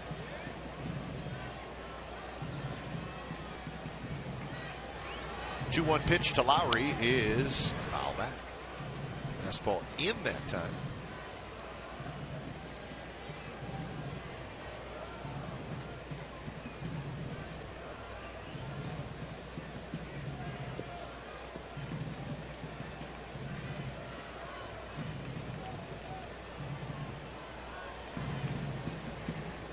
Phelps looking on. Now he's ready. Can sets up outside, and he hit the mitt, but a little bit outside, and the count is full.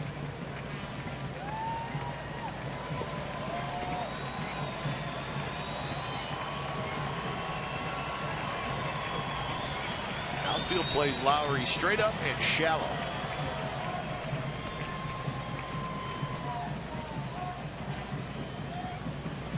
3-2 pitch, and he missed inside, and a 1-out walk.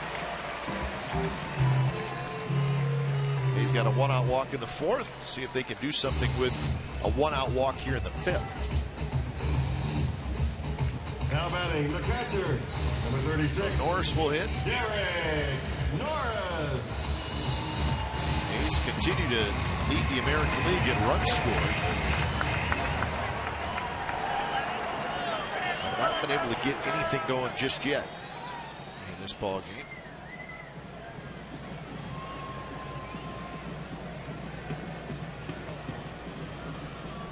He's with 336 total runs scored.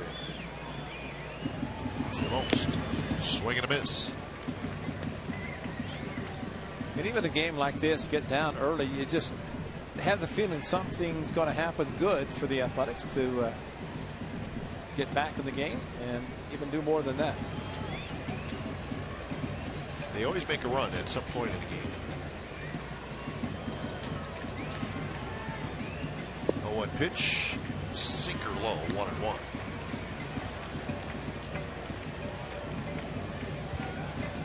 These are second in the league in home runs hit. Lead the league in walks, lead the league in on-base percentage.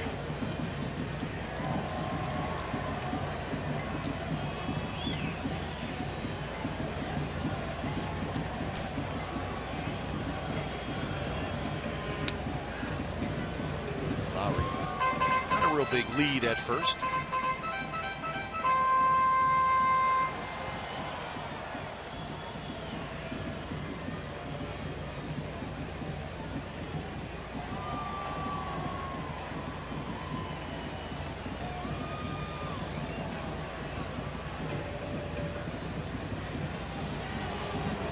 Setting up inside, and there's a soft line drive, base hit left field, just over the head of Kelly Johnson, and that's the first hit in the game for the Athletics.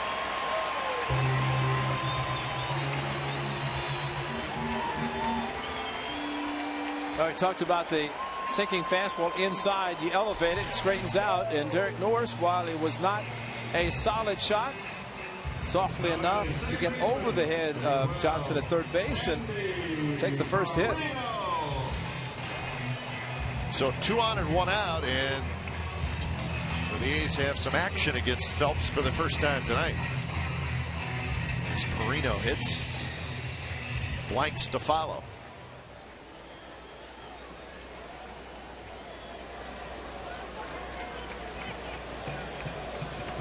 Perino struck out swinging in the 3rd inning. And he takes a first pitch strike as like a changeup from Phelps. Well, it just showed up, and what a great way to have an impact on a ball club that's had a lot of success so far for Andy Perino. Show up, get in the lineup, and try to make something happen. Close pitch, a bit low. Folks in Sacramento rave about the defensive work of Andy Perino. They said he's like a magician. Well, yep. He has the magic wand that's in his hand. You knew told us that too. The great Johnny Dasco. I was going to say, Yep. Johnny D. Radio voice of the Sacramento River Cats. Johnny D, we like to call him. Right. One of our favorites. Oh. This month in the big leagues, not only a highlight for him, for everybody around it. That's exactly right.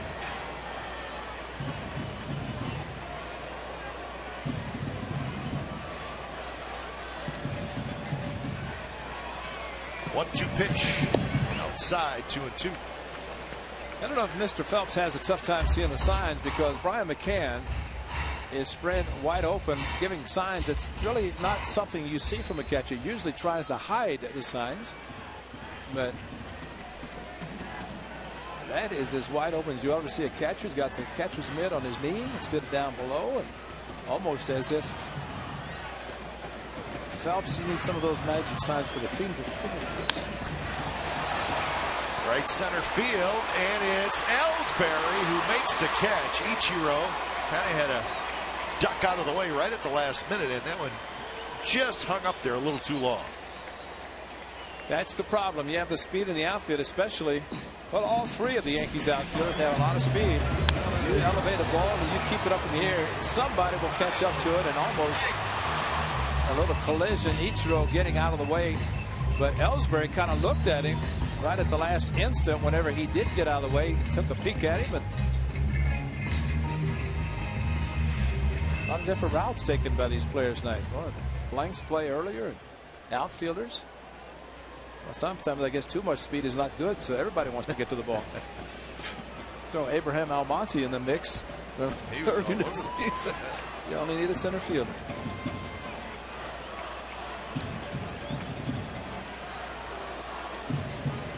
So here's blanks. Curveball tapped toward third. Kelly Johnson to second, and it's just in time to get a sliding north. Side retired. So the A's strand a pair. We're headed to the 6th inning. Yankees 3, Athletics nothing.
In our Comcast suite tonight, we get people from Comcast who hard-working folks, and they were allowed to bring your father or maybe bring your son tonight. Celebrate Father's Day a couple days early, so they were having a good time, and the terrific food provided by Ovations, the new food vendor here at the Coliseum. But that was in the Comcast suite. So Ted Griggs, our fearless leader up there. So they're having a good time tonight, and why not? You'd think Ted would bring a few of those sandwiches over this way, wouldn't he? He knows where our booth is. Just come by and say hello, and if you have to bring a sandwich or two, then sure be, I wouldn't mind. It's not a terrible idea. Don't want to tell the man what to do. Just a suggestion. So it is the top of the 6th inning, and it's 3-0 Yankees. Sonny Gray, after a rough first couple innings, has settled in, and he's retired 10 in a row. That curve, and it's 0-2. There are times that a pitcher will look at the scoreboard, sometimes peek to see how his velocity is with the speed gun. I think maybe Sonny Gray might be looking up to see how many pitches he's thrown, because as well as he's pitching, and perfect example again, as you say many times, that maybe the pitch count is something that you don't look at, especially the way, in this case, Sonny Gray's pitching, because all the pitches he threw in the first 2 innings, I mean, he threw as many in the first 2 that he's thrown. Well, he's thrown less since the first 2 innings. Maybe 49 in the first 2. I mean, it's just 33 in the second. So all kinds of pitches early. Had so many, lost count. But he has settled down and pitching great. He's trying to see his offense come back. 2-2 the count to McCann. Bell trying to follow, and then Ichiro Suzuki here in the 6th.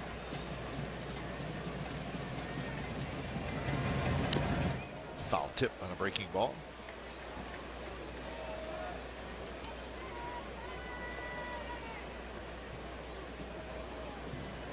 Rangers and the Mariners still scoreless. That game now in the 7th inning in Seattle.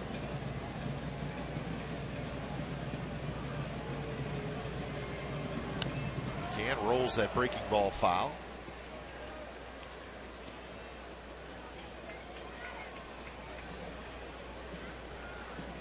So now it's 85 pitches for Gray.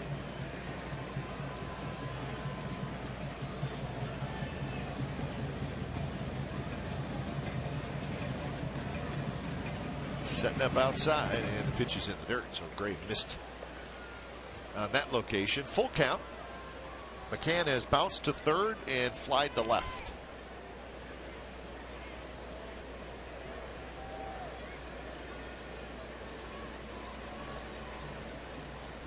One of those big offseason signings by the Yankees. He got a 5-year deal. Had to shave too. And he swings and misses, so Gray stays with the breaking ball. And that is strikeout number 5. Great curveball, and 3-2. You have to wonder if he's looking for it, but at one time when you played in the National League, 3-1, 3-2, 2-0, you geared up, loaded up, said, here comes a fastball. Brian McCann, his career in the National League with the Atlanta Braves, just wonder, because there's so many pitchers now going back and forth to leagues and interleague play, you probably see a lot of breaking pitches, but man, at one time it was rare back and challenge, and especially in those counts. So if you can throw a good curveball, as Sonny Gray can, it's a very, very good pitch to throw, especially in a hitter's count. Beltran 0 for 2, and behind in the count 0-2.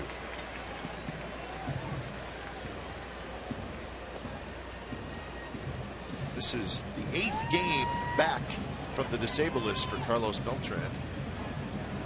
He's 4 for 28 since coming back, and he came back against the A's on the final game of that series in New York.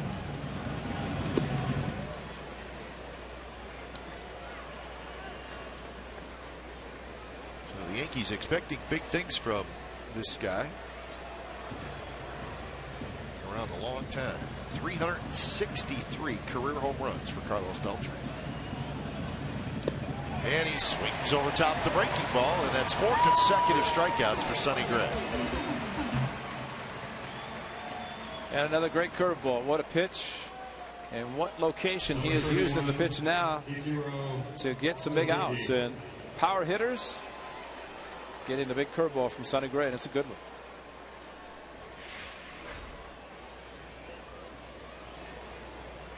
So here's Ichiro.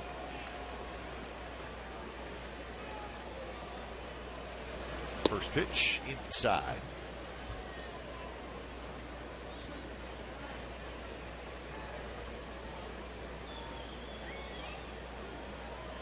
Ichiro, a strikeout and a ground out to third.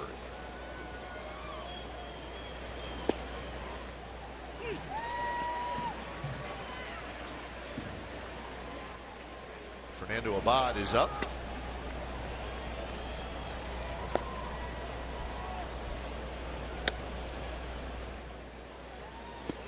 And we talk about a pitcher pitching much better, pitching very well. As a matter of fact, the fielder's choice by Ellsbury back in the 2nd inning. And since then, Sonny Gray has done nothing. Base hit by Jeter in the 2nd. And so as well as he's pitching, but you start looking at pitch count, you don't want a pitcher to exceed, especially once you get close to 100, 100 plus. Start thinking about it regardless of how he is pitching. Thinking more of the next start, or in case previous start. Combined number of pitches. 3-1 Ichiro. He hits that one up the middle, off of Gray, charging his Perino. His throw was late. So Sonny Gray got a piece of it. Perino did everything he could, but it's going to be a 2-out hit for Ichiro Suzuki. And if he doesn't get a piece of it off his glove or some part of his body, it would have been a base hit up the middle anyway. So great by Sonny Gray to at least get the glove on it. Probably upset he couldn't catch it, but once it's deflected at the speed of Ichiro, I don't care if he wears 51 or 31. He's fast. Marino, excellent job. Did it as well as he could.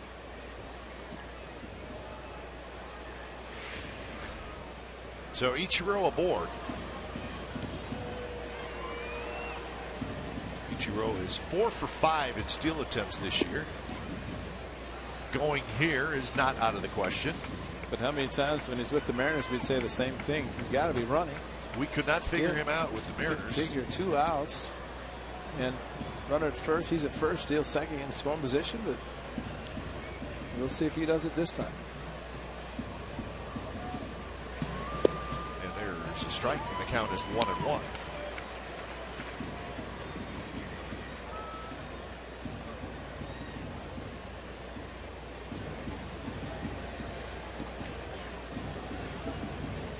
Ichiro, when he was with the Mariners, premier base steal.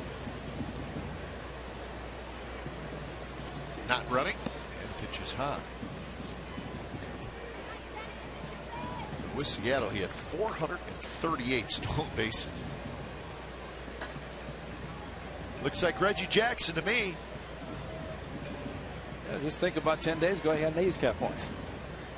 But Reggie, of course, works for the Yankees and observing his team right now. Strike call. The Roberts can't believe it. And the count is 2-2. 2 weeks tomorrow night, Reggie was on the field in an A's uniform, running to his right field position on the red carpet coming down.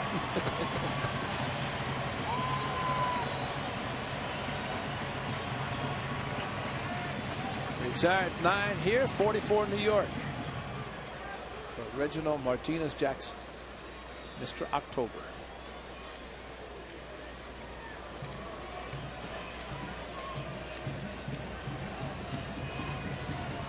Ichiro with a big lead at first.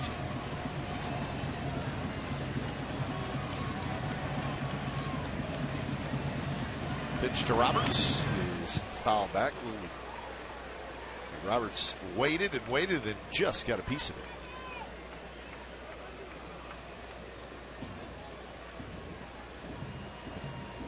Roberts singled and scored in the 2nd, struck out swinging in the 4th.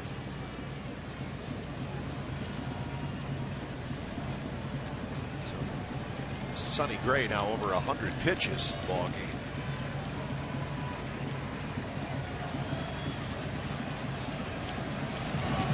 And that one in the dirt. So now it's 3-2, and I'm pretty sure Ichiro is going to take off. Yeah, I'd say because Blanks is going to tell Sonny Gray is going to play behind him.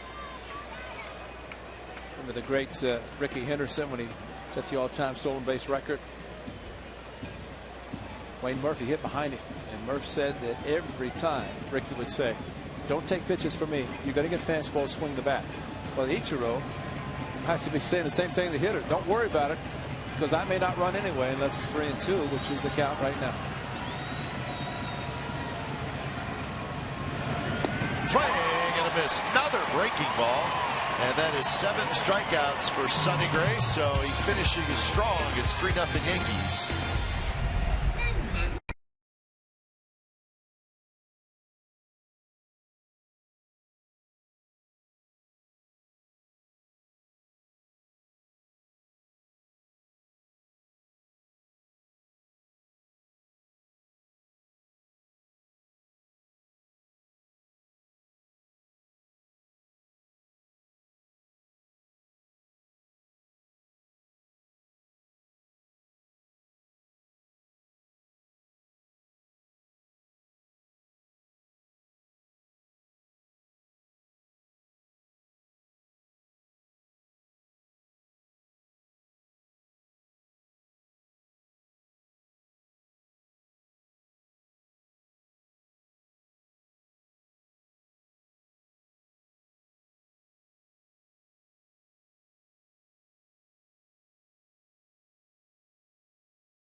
AT&T. It's the AT&T Uverse Rewind. This was in the first inning. 3 consecutive hits by the Yankees, including Ellsbury's RBI single. Then Teixeira added a sacrifice fly. And then in the second inning, Brett Gardner drops one into left field. That would bring home Brian Roberts. So the Yankees led 3-0, but Sonny Gray settled in. That is his last 5 outs have all been strikeouts. And here they are. Ichiro then singled, and then Roberts struck out. So 7 strikeouts for Sonny Gray through 6 innings, as we are now in the bottom of the 6th. And the Yankees are leading 3-0. So the A's have yet to get anything going offensively. They had a 1-out walk and a single in the 5th. Could not get anybody home. So the handshake, and Sonny Gray should probably be done for the night. And over 100 pitches. So as you always fear, Ray, when you have an inning, or in Sonny's case 2, where you throw a lot of pitches, it always costs you an inning at the end. So Sonny Gray is going to go take 6 innings tonight. Well, if he had anything close to the curveball he finished with, it wouldn't be a situation now. He'd probably still be in the game. Struck out first 2 with fastballs, the last 5 with that unbelievable curveball that he throws. But pitch count got him, and bullpen's good for the A's. But I think sometimes pitchers like to go back in a time when they didn't have the little clicker. Well, the scoreboard operator showed how many pitches they were throwing. 2-1 to Coco Crisp, leading it off here in the 6th inning. He's got Kazmir, who has been outstanding for the Athletics. Sonny Gray with 103 pitches. Kazmir could talk to Sonny Gray about what it's like to pitch with a lot of run support, because he is the best at getting runs on the board and pitching accordingly. 2-2 now to Coco. Fly ball to center, fly ball to left. Kazmir. He'll get the baseball tomorrow. Kuroda and Kazmir. Have it for you. 7:05 first pitch.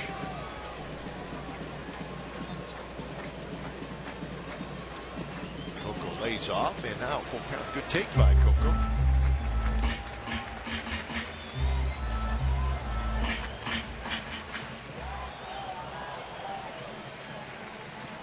Jaso to follow, and then Donaldson here in the bottom of the 6th.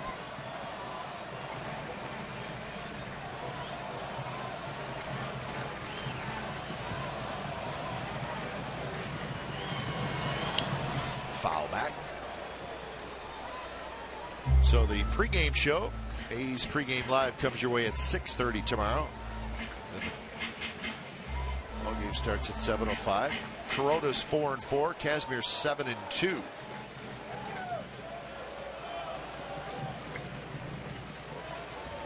So Kuroda in that series at Yankee Stadium last week. Just well.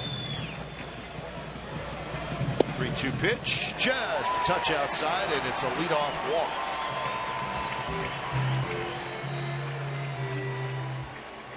Coco, great at bat, as he usually does. Another 3-2 count, and this time another walk. The ball tailing outside off the plate. C.B. Buckner with the inside look, and did not like it, even though Cam brought it back.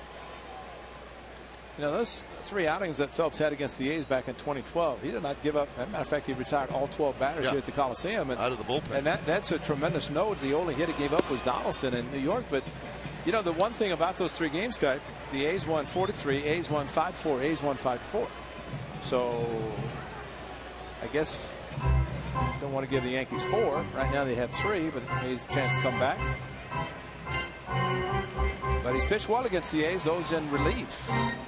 Only Josh Donaldson base hit in New York the 3rd game, but extra innings for the A's in the 2nd game that he pitched against them. That was here. In that series that we talked about earlier. Big fella gets up, Ellen Betances. Saw him a couple times in New York. Very impressive.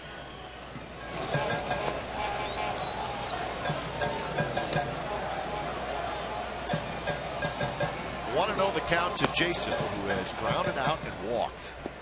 And there's a strike. So 1-1 the count. 3 walks, 3 strikeouts for David Phelps, and it's sitting at 85 pitches.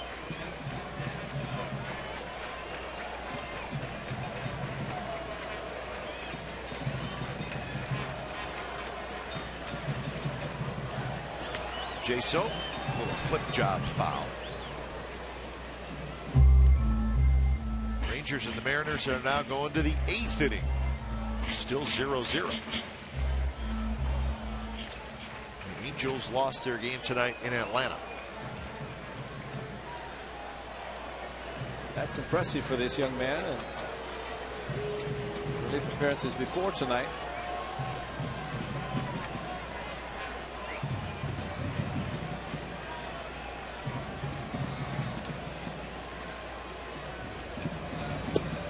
Missed again. So the count even at 2-2.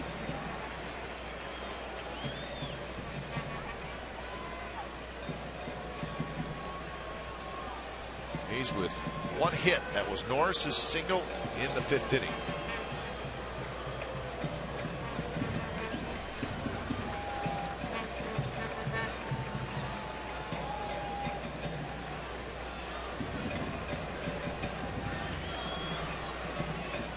Pitch outside, 3-2. Yeah, the A's hitters have great eyes, and they will take close pitches. Sometimes you wonder. Sometimes they're called, and for John Jaso on that pitch, that was dangerously close to being called, but fortunately it was not.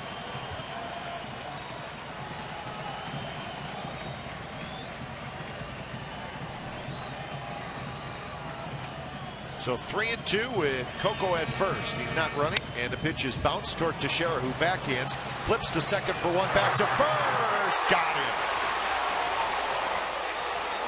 Phelps covering, and it's a 3-6-1 double play. Wow. So that hurts. And it did not give a particularly great pitch to hit 3-2, and Coco at first base, just a courtesy lead. But if Teixeira doesn't handle it, then Roberts behind him was going to be able to take it. But it was Teixeira, the 3-6, and back to 1. And nice play by Phelps doing his job covering first base. Gold Glove first baseman, Mark Teixeira. Gold Glove shortstop. Phelps just happy to be on the back end of it. So 2 outs. Here's Donaldson inside. Did not have to cheat to get a good angle. A little flip to second base, and at least they got the lead run. Coco Chris tried to take a better angle, maybe to get hit by the ball, but Teixeira was able to throw over him. Jeter charges. He's got it.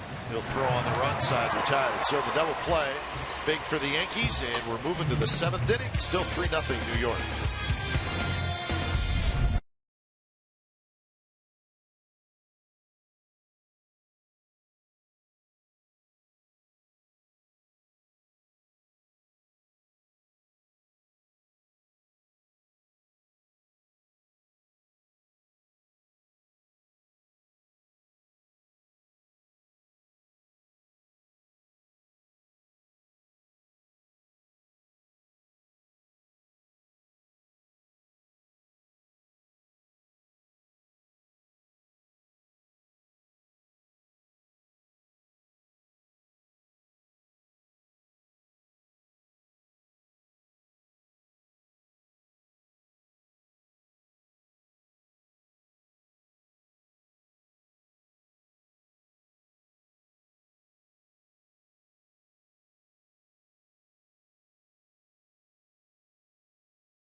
A moment of silence for Bob Welch, who passed away early this week.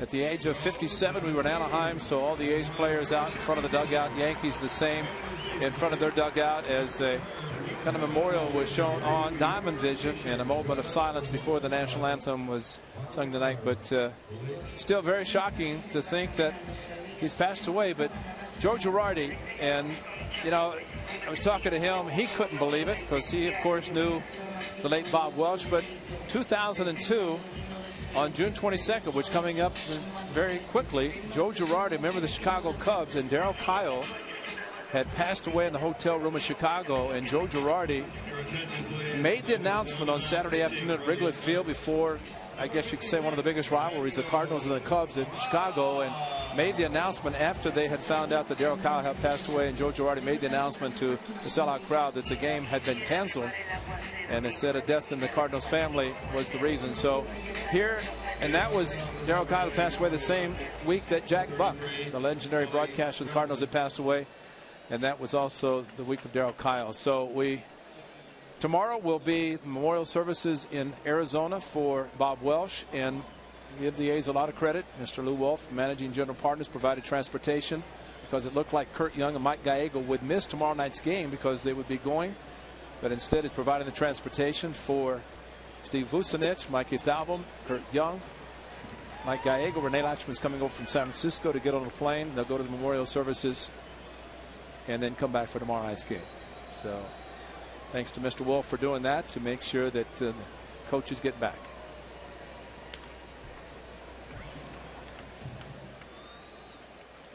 So Bob Welch started with the Dodgers, and then of course with the Athletics, 1990 Cy Young Award winner, part of the terrific pitching staff. He had a great curveball, a tremendous split finger fastball, and one of the first pitchers I ever knew who could take the index and middle finger for a split finger fastball and hold pressure on one side or the other to get different movement on the splitter, which never heard of that. Usually it's just a tumbling, but all-star, world champion.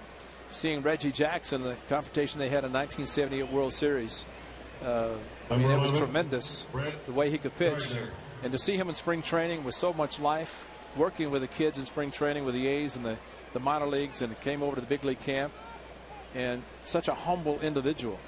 And here 3 months later, they're having services for him tomorrow. Hard to believe. Abad facing Gardner, and pitches high.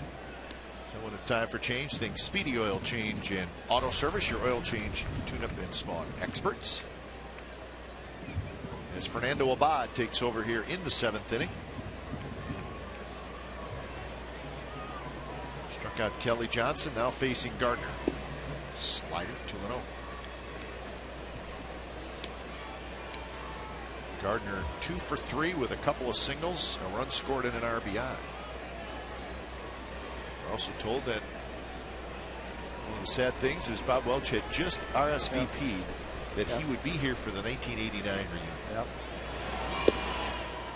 And as we found out in Anaheim, he'd gone back to his home of Seal Beach, where he was found, and he was going to come, as he always did, to Anaheim to see Mike Gallego, Kurt Young, Steve Vucinich, guys that of course part of the club in 1989 or the late 80s when he joined the ball club, and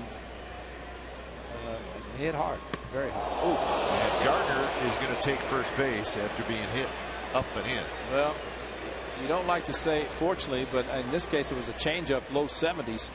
They got away from Fernando Abad, but tried to throw the changeup away, but turning the head was Gardner, fortunately, and took it kind of a glancing blow on the back of the helmet. But I don't know that you'd want to see a 93, 94. 73 hurts, but at least looks like he's okay and able to get up and go to first base.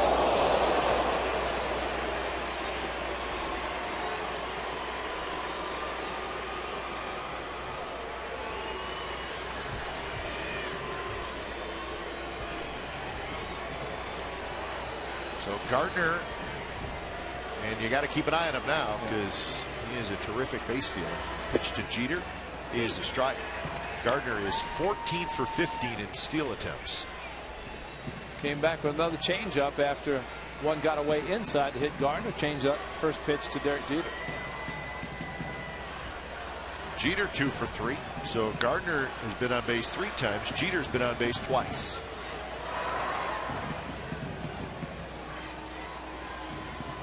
I bet Jeter looks at that right side of that infield and sees that hole. And times have you seen him hit hard ground balls? Oh yes, right through that spot. Right. Well, Perino trying to set up for a possible double play, and yeah, he was trying. Perino has it, spins out at second, back to first, double play. Nicely done, and the A's turn it on Jeter. 7th inning stretch coming up from the Coliseum. Yankees 3, A's nothing.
It's the bottom of the 7th inning. Derek Jeter hits into the 4-6-3 double play. And back to work goes David Phelps, who has allowed just 1 hit, 3 walks, 3 strikeouts. So the A's again will try to get something going against this right-hander, with the Yankees bullpen starting to get loose. Now, in that series in New York, the A's did a pretty good job against the Yankees bullpen, but it is a good bullpen. Yes, it is. Robertson's good. Warren, who the A's knocked around a little bit, does a nice job. So, well, the A's got to Tanaka a week ago yesterday. 6 innings all he pitched, but they had a 2-1 lead. They brought in Betances, Warren, and Robertson, and of course that unbelievable play by Robertson in the 9th inning with the ball off of Callaspo's bat and off his foot to Teixeira. Worked out well. So that's part of the bullpen you figure they're going to be seeing. Of course, Phelps has pitched well enough to pitch into the 7th. It'll be Moss, Cespedes, and Lowry against Phelps. 93 pitches. Moss hits a high fly ball, shallow left field near the line. Gardner straddling the line. He's got it. So that is out number 1. And remember this Bob Welch moment as a 21-year-old in Game 2 of the 1978 World Series. Top of the 9th inning. And is this a battle or what? 9 pitches, all fastballs. And I think David Coppin said it best. No speed gun then, but he must have been adrenaline and fastballs mid-upper 90s and just challenge after challenge. And Reggie swung through 3-2, and he was upset. Person of green, who was that? Did you see that? And looked by Ron Say, what is this? But that was a remarkable battle. We saw Reggie a little bit earlier out on the diamond level, and Hall of Famer for Reggie, of course, Mr. October. But Bob Welch came in as a 21-year-old and kind of set the tone right there for a great career. So you don't think Reggie was looking for a breaking ball or anything? Not the way he was swinging, no. And you know, 21 years old is Bob Welch. But see, that was again what I mentioned earlier about you get in situations like that, fastball after fastball, and you challenge guys, and it shows you that if you have a good enough fastball and you challenge a big league hitter, doesn't mean you're going to make an out. I mean, you're probably going to fool him with a breaking ball, maybe walk him. Instead, Bob Welch just challenged me. See Reggie swinging some pitches out of the strike zone, but knowing he was getting a fastball, just could not catch up to it. And you can see the disgust in Reggie Jackson after he missed the 3-2. And last out of the game. Yeah. Runners first and second. But I think it was the previous year, Reggie hit home runs in 3 consecutive plate appearances. Didn't seem to bother Bob Welch. Nope, not at all. Strike 3 called. Good cut fastball, and it just grabs the inside corner. And that's 4 strikeouts for David Phelps. Yeah, it's the front door cut fastball that earlier Derek Norris had called the ball, but this one broke perfectly to the inside corner. And what Phelps did in 2012 in the 3 relief appearances, he continued tonight in the rotation, and what a great find for Joe Girardi and Larry Rothschild. So Lowry steps in, 2 outs and nobody aboard. Fastball is low. Betances has been throwing in the bullpen. He's standing on the bullpen mound now, so he is ready if the A's were to get anything going here with 2 outs in the 7th. And it's probably the guy that the A's will see in the 8th. 1-0 pitch, swing and a miss.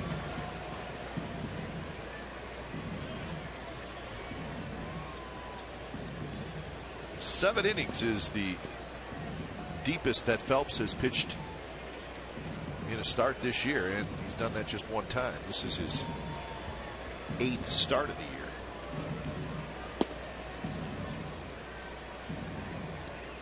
He has gone as high as 109 in the pitch count.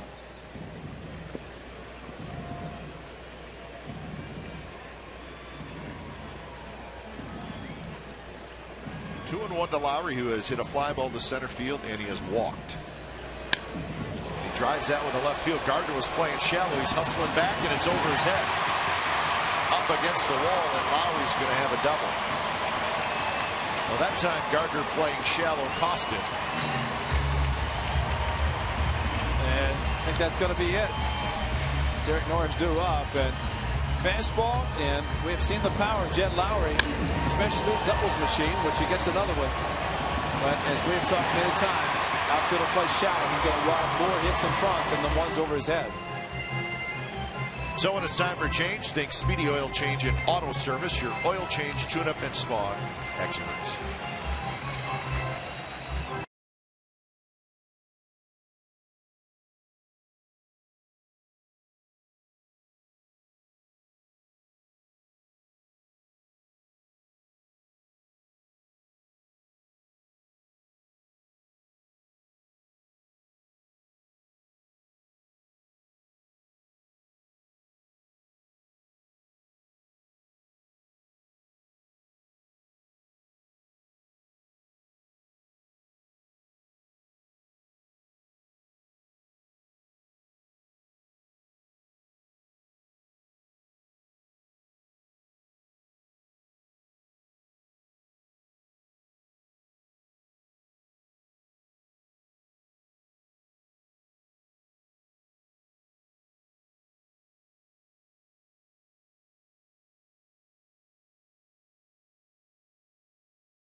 Sportsnet California is brought to you by Xfinity, home of the most live sports, and by Toyota, #1 in MPG, durability, and resale value.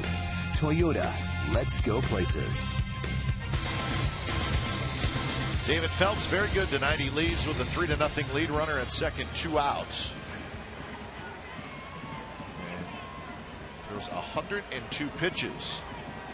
So taking over is Dellin Betances, who we saw at Yankee Stadium. The A's actually tied the game when he came in.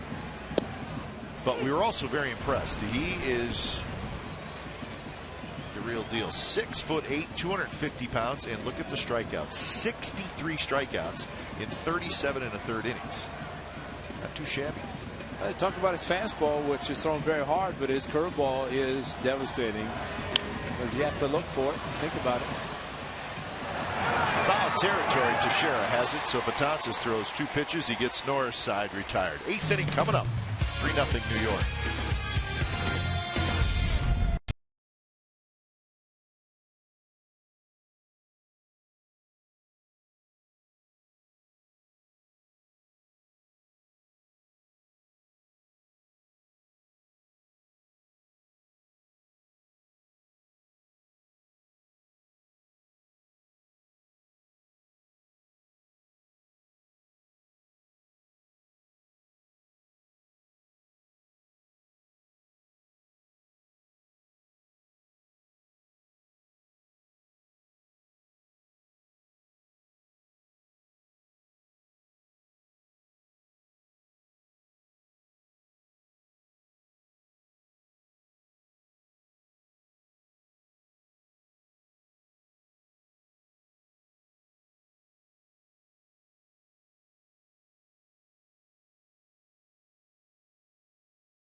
CSNCA fan photo with your name and hometown down for a chance to be shown during an upcoming game. It's all brought to you by AT&T. Tonight's fan photo is Marcy Jacobs from Alameda. We appreciate the photo, and that's a tailgate party going on right there. How about that shot? Yankees with a 3-0 lead. As A's go back to their bullpen. Abad with an inning. And now Jeff Francis. So Jeff Francis comes in. Kind of a tough luck loser in Anaheim. He gave up that home run to Colin Cowgill in extra innings. And the more you looked at that home run, it really was not a bad pitch to Colin Cowgill. A changeup, kind of down. So Francis took the loss in that one. So Ellsbury, Teixeira, McCann, a couple of lefties and a switch hitter. Francis has been a good find, especially somebody to pitch some innings and quality innings, which he has done. You know, really going back to the Sunday game in Baltimore when Bob Melvin in the challenge at first base on the play. People said, "What are you doing? You got a 10-run lead." But he was concerned that if it had been called safe and more pitches had been thrown by Otero, and then you had to put Francis, and was looking for some length, and they needed it in Anaheim, and Francis was able to give it to him.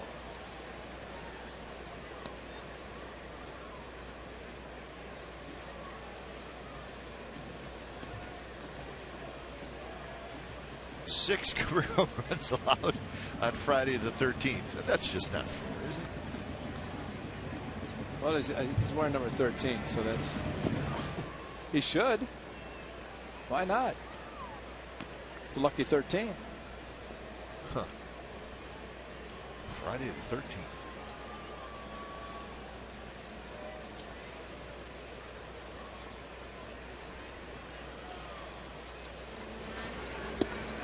2-2 now. Ellsbury, a single, knocked in a run in the first, reached on a fielder's choice in the second, struck out swinging in the fifth. So Ellsbury 1 for 3. That hit in the first inning extended his hitting streak to 17 straight games.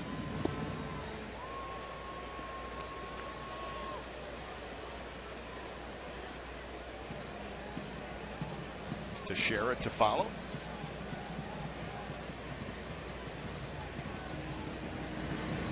Two pitch at the knee, strike 3 called, and looked like a pretty good pitch. That was very unhappy. Looked like a low strike call. It's right down the middle. I don't think that was a problem. Since C.B. Buckner had called the pitch tonight a couple of times, then I guess he kind of put everybody on notice early, swing the bat.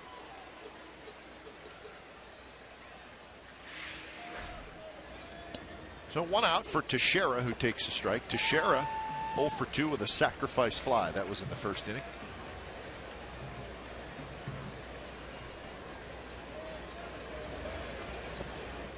Congratulations to the Los Angeles Kings, who just won the Stanley Cup. They beat the Rangers tonight in double overtime. Did it at home, huh? That's right. The Kings win it 5 games. So that's 2 Stanley Cups in 3 years for the LA Kings. So again, congratulations. Well, the NBA championship is still en route. Yeah, that's getting close too. Yeah. Spurs trying to win it.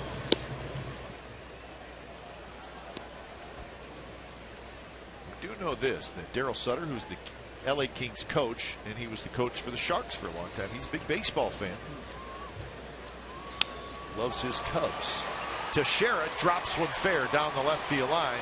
Cespedes picks it up. Teixeira saw all the highlights from Anaheim, but decides to stay at first.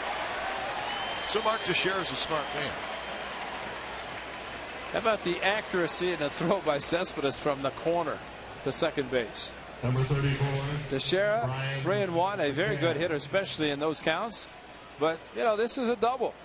Cespedes cut it off, and look at it, one hop perfectly thrown. And that's another flat-footed throw. That's not, he started a crow hop, said, I don't need it, and made the perfect laser throw to second. Saw how beneficial that was in the Saturday against the Angels, keeping Iannetta at first instead of a double. 9 outfield assists. Had half of those in the last week, it seems.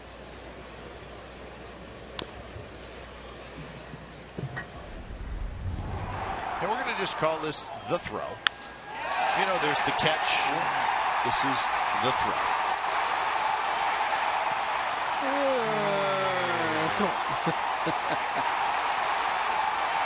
Funny how when he missed the ball, he kind of jogged over and looked back, said, and then, oops, they got to go, got to hurry. Line drive under the glove of a diving Lowry into right center field. Teixeira will stop at second. So McCann got it through the shift. A couple of hard hit singles off Francis.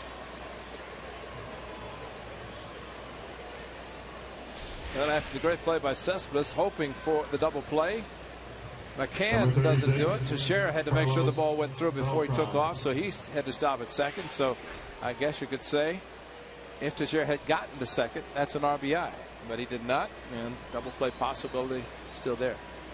So here's Carlos Beltran, 0 for 3 with a couple of groundouts and a strikeout.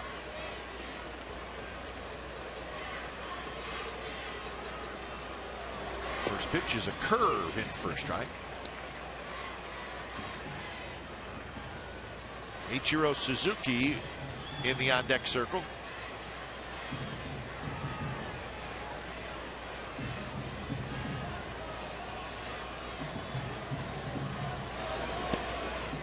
Outside. Rangers and the Mariners still 0-0. That game now in the 9th inning. I think we got a run in that game.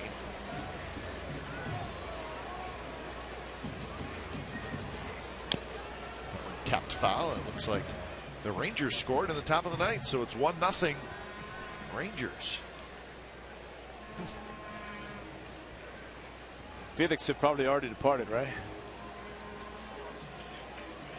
Oh, he came in, so it's his run, huh? Interesting. Couldn't talk his way into staying.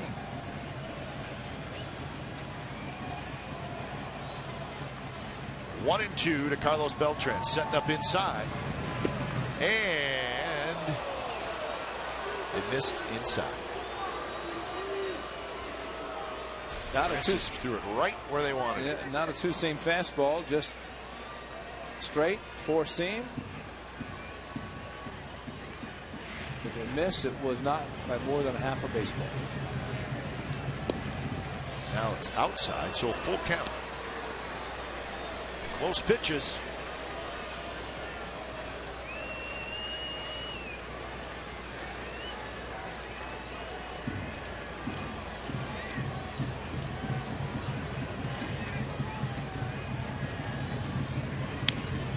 Rolled foul, so good battle here between Francis and Beltran with a couple of runners aboard.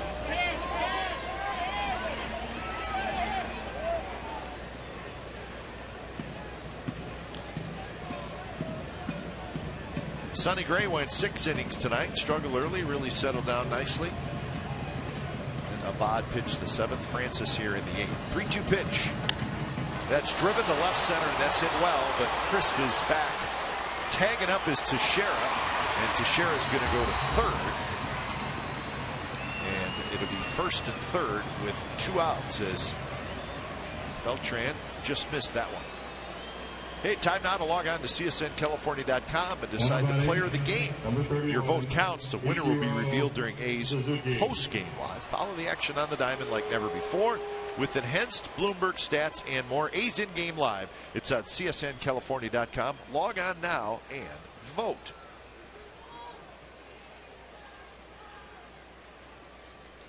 So here's Ichiro. You know, if you've given up 6 home runs on Friday the 13th and a power hitter hits a 3-2 fastball, don't you think maybe he's saying, not another? I thought he hit that a little bit better. Too. I did too. And I was thinking that it's number 7 on Friday the 13th. So fortunately it was not. Kept in the park.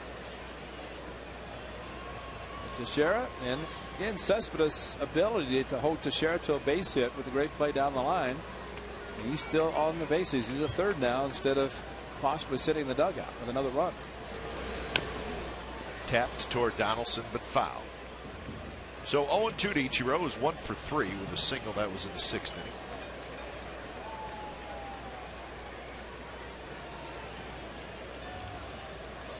In this particular setup, Ichiro,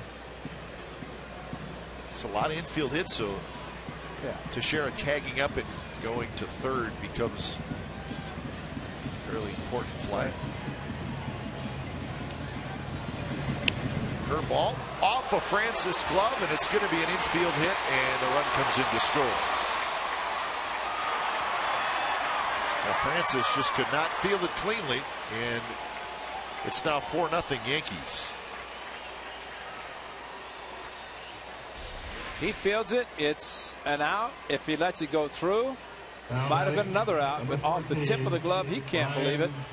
Wasn't hit that hard, and with the depth of the second and shortstop for the A's, looked like one of them been able to field it and force the runner at second, but PFP, pitcher fundamental practice.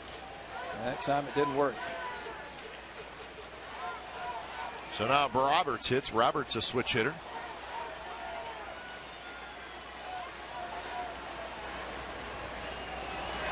First pitch in for a strike with a changeup. So 3 hits in the inning and big insurance run.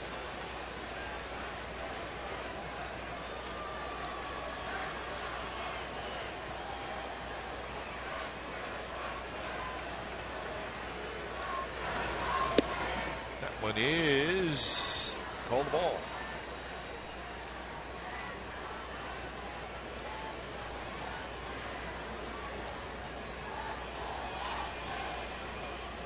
So the count 1-1. Roberts has a single and a couple of strikeouts, both his strikeouts swinging.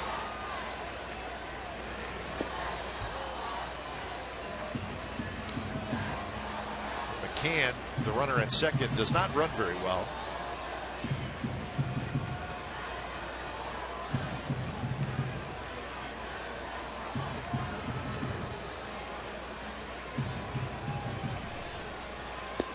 Missed again, 3-1.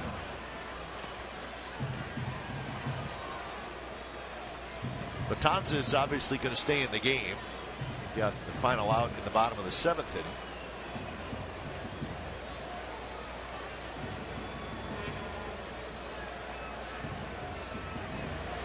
The 3-1 pitch at the knees on the inside corner. Full count, so the runners will take off.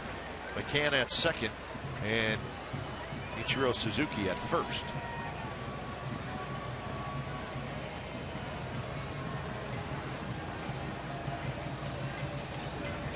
So Francis is ready. And Roberts, a base hit to right field. Here comes McCann. Moss is going to come up throwing. Throw to the plate is just a bit late. It scoots past Norris. Ichiro's coming home, and he's going to score. 6-0 Yankees.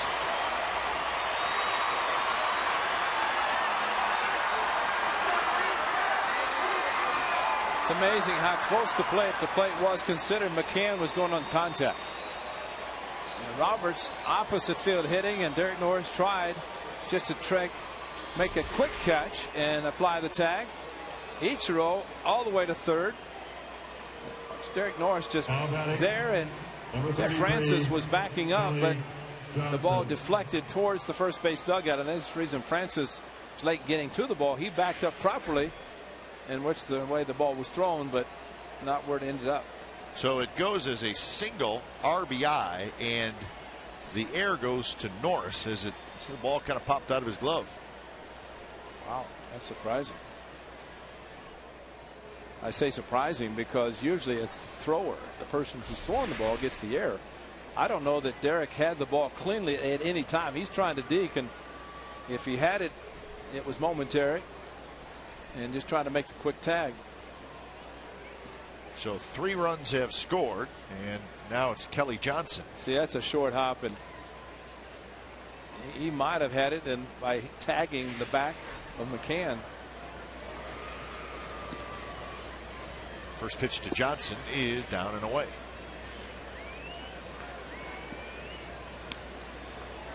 So the infield hit by Ichiro turns out to be a huge play, because that knocked in a run, and then it also kept the inning going.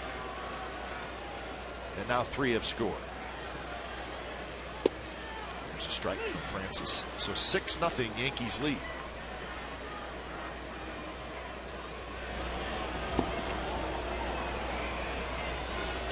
It's Jim Johnson who's warming up quickly.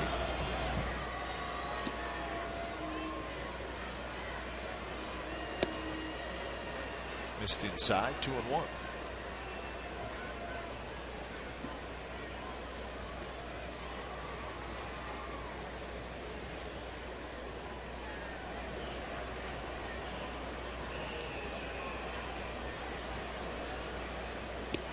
Missed in again. Now it's 3-1.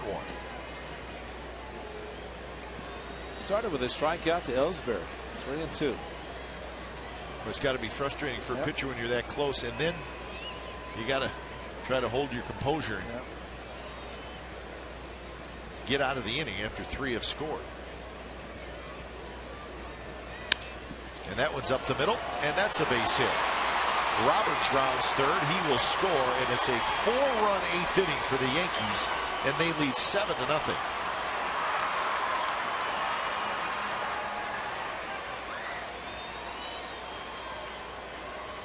So a tough outing for Jeff Francis. Past him, no glove on it this time, and nobody behind him to knock it down. Brett Gardner. So here's the top of the order, Brett Gardner, 8th man to bat in the inning. Between the 3rd and the 7th, 1 hit for the Yankees. For 5 innings, only 1 hit, but bookend pretty nicely. 3 in the first 2, and now a whole bunch here.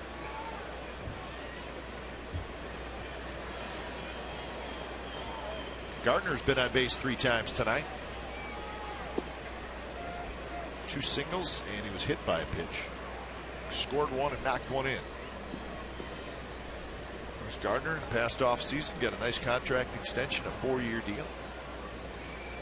So he's going to be a Yankee for a while.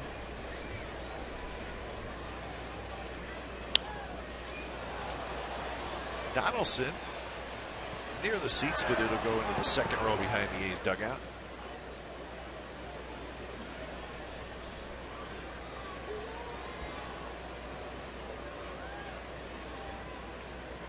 So the big crowd tonight, another sellout, but they have had very little to cheer about, unfortunately, with the A's only having 2 hits. And the Yankees now with 12 hits. By the way it's going, the only cheer they're going to have is for the fireworks. Donaldson ends it with a diving play. They can cheer to that. It's a great play. So it ends on a great play, but 4 runs for the Yankees. They do it on 5 hits, and there was an error. So bottom of the 8th coming up, 7-0 New York.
Of 2011, Derek Jeter's 3,000th hit. It was done in style. Not surprising. David Price. In front of obviously lots of friends and lots of family. John Jaso was the catcher that day for the Rays. Wasn't it a 5-hit game? Yes, it was. And that fan got the baseball, and he was not going to relinquish it until they gave it to the captain. Randy Mann, Rivera there, and John Jaso said David Price just kept shaking me off. He wanted to throw the curveball. Well, he threw it and he hit it. So that was career hit number 3,000 for Jeter. Wade Boggs the other to hit a home run for his 3,000th for the Tampa Bay Rays Tropicana Field. Jeter's hit a few home runs in his career.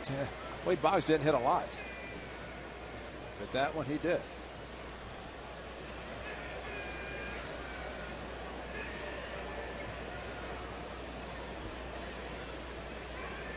See, guys just don't do that. You know, go 5 for 5 on the day they need 3,000 hits, and the 3,000 hit is a home run.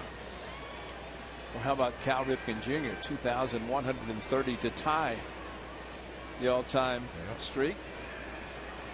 Lou Gehrig's consecutive games, he hits a home run and breaks it the next night. Here's another home run, and then takes that memorable trip around Camden Yards.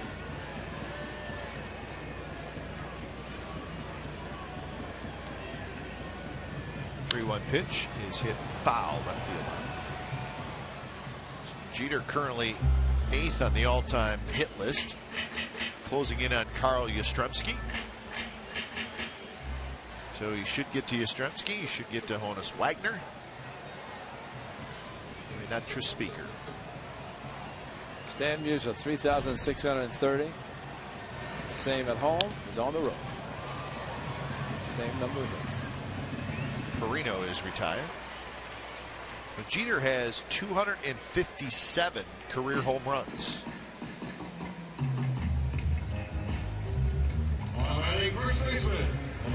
Stolen bases, got a few of those as well. But I think as we talked in New York, the fact that people wondered why he would make the announcement, but his reasoning was perfect, because the writers would ask me every day what I was going to do. So he said, I just decided get him to the point where they knew what was going to be happening and announce his retirement. Hey, and listen, he thought it out. Oh yeah, thought out everything, and that's why he's the captain and why he is the Yankees as we know it. And you know what he doesn't like is when they say farewell to her. Oh yes, yeah. He's just retired. He's playing, right? I mean, he's trying to get his team to the postseason. Yeah.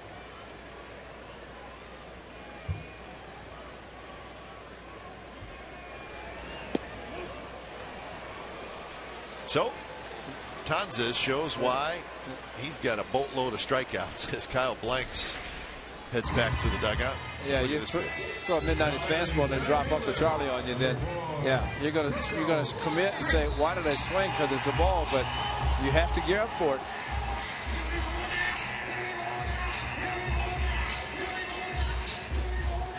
So Betances has retired the 3 hitters that he has faced so far, and here's Coco Crisp.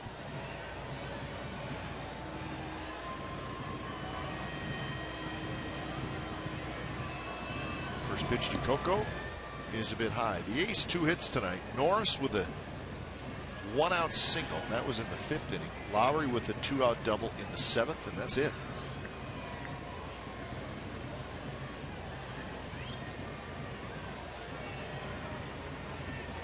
Way outside with 98 miles an hour. I think the amazing thing about tonight, of course, Yankees in town, Derek Jeter's last weekend. Fireworks, but to see center field 3 levels of suites all completely sold out. Big time. That is unbelievable sight to look out to center field, completely packed. Hustling over is McCann, but he's not going to get it.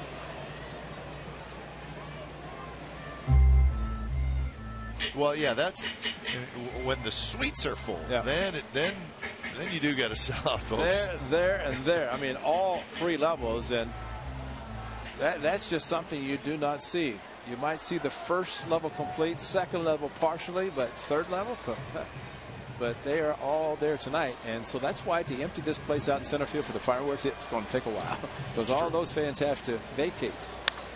Coco lights one, and it's foul. Heads up down there above the bullpen. The gentleman in charge of the suites now, David King, taking over for Moti Baisel, but his brother Matt King sang the national anthem. He is outstanding. He was good. He is always good. David said he could sing. I can't sing, and I couldn't understand why, but he filled up the suites, and happy to see the big crowd. The only disappointed part about tonight is the way the A's not able to score any runs, and as you have said often, Bob Melvin wants to play well in front of a big crowd. Tonight has not been particularly great, but still 4 outs remaining. Anything can happen in baseball. 3-2 pitch misses badly inside, and Coco. They called him out at third. Field at third. He's out. Said he swung. Yep. Oh my goodness. This is not going to go over well with anybody with a gold jersey on. And Coco trying to get out of the way, and they said he swung. That was a hard curveball, guy. He's getting out of the way. That's what he's saying.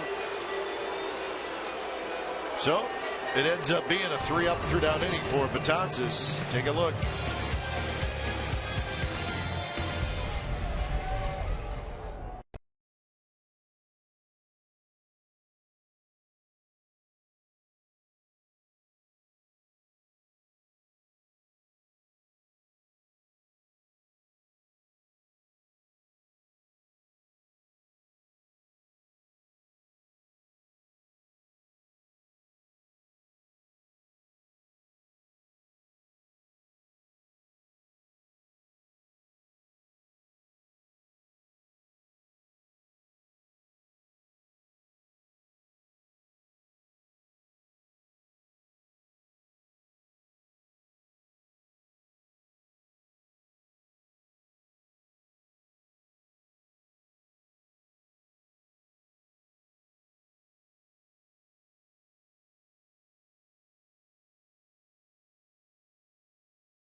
brought to you by your local Toyota dealers. Too much Yankees tonight.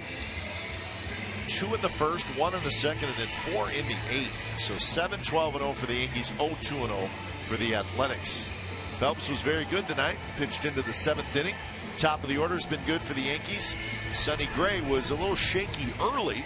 He was able to settle in and ended up pitching 6 innings. But the 4 spot in the top of the 8th inning turns out to be a big part of this game. So Jim Johnson comes in. So Johnson is going to face a pinch hitter, and the crowd is booing because Brendan Ryan is hitting for Derek Jeter.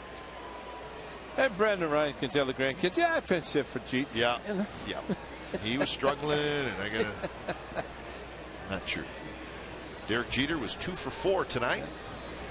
So Ryan will hit, and then he'll go in and play defense in the bottom of the 9th inning. And that's something he can do quite well. So Jeter will enjoy the final inning. Really happy with the way his team is playing at the moment. Looking for their 4th consecutive win.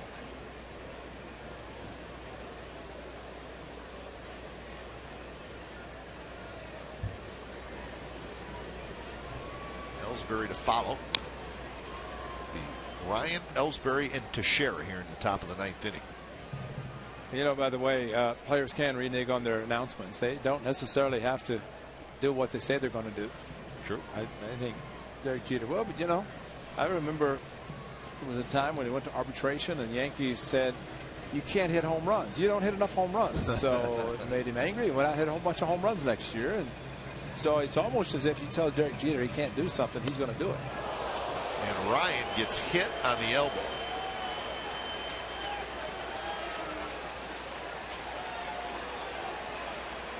Well, Johnson is questioning whether it hit his elbow or his bat, but clearly by the way Ryan is reacting, hit him on the arm. But you know, guys will turn away. Watch him turn away, but the backup curveball found his elbow and like or at least the back of the tricep, but he turns around. Oh, right on the elbow. Wow.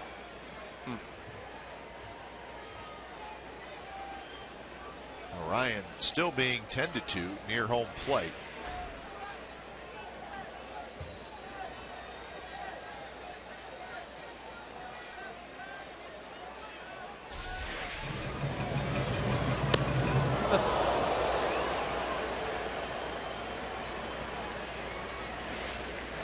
I think he has a little pad on the elbow too. A little blue pad, looked like maybe an extension, but didn't help. So you're already saying to Mickey Kelleher, can you play?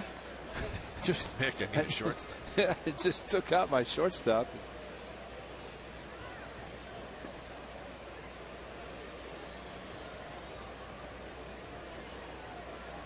Now batting, number 22. Staying on this. Let's hope Ryan's okay. So he will stay in the game, and Ellsbury will hit.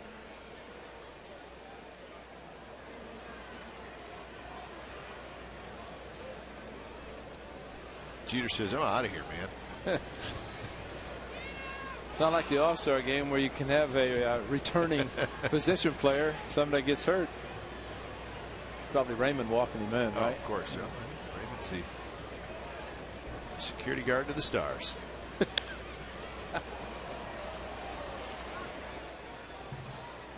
Don't believe it, just ask it. 0-1 to Ellsbury. Ellsbury is 1 for 4.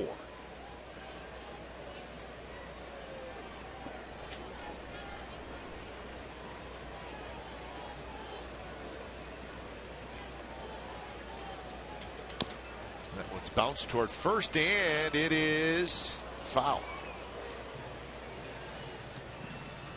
Hal Gibson, the first base umpire, called it.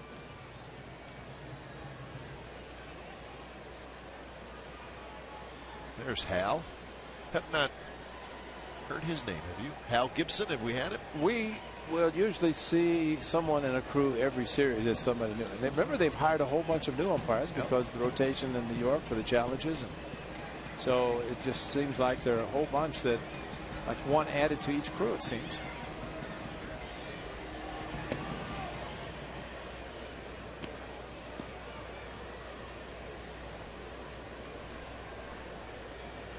So that game is a final in Seattle, and the Rangers won it 1-0. They got a run in the top of the 9th inning. It was a fielder's choice by Beltre that scored Elvis Anderson. That was it. The Mariners got just 2 hits. So Hernandez took the loss. He's now 8-2. So just like that, the Mariners have lost 4 in a row. Happens quickly.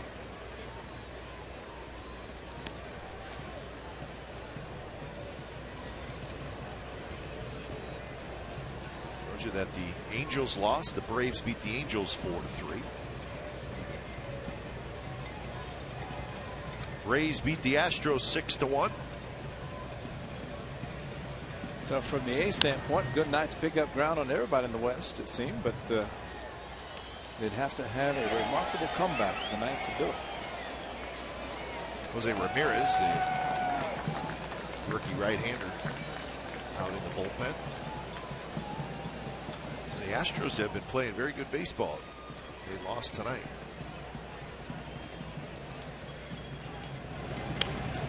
Another foul ball by Ellsbury.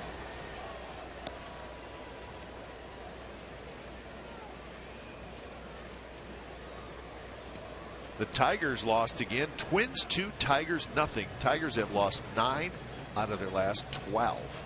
How does that division look now? Well, I was getting to that. The Royals beat the White Sox 7-2, and the 3-2 pitch is low. So a hit batter and a walk.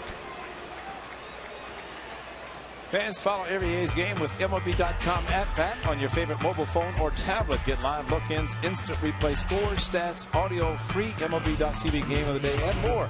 Download on the App Store or visit athletics.com today.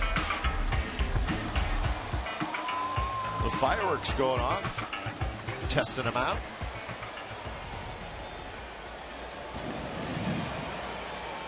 They sound good to me. I hope they're just testing, and they save a few for the fans who are watching or waiting to watch. See if the A's can turn a double play, and they do to Sheriff.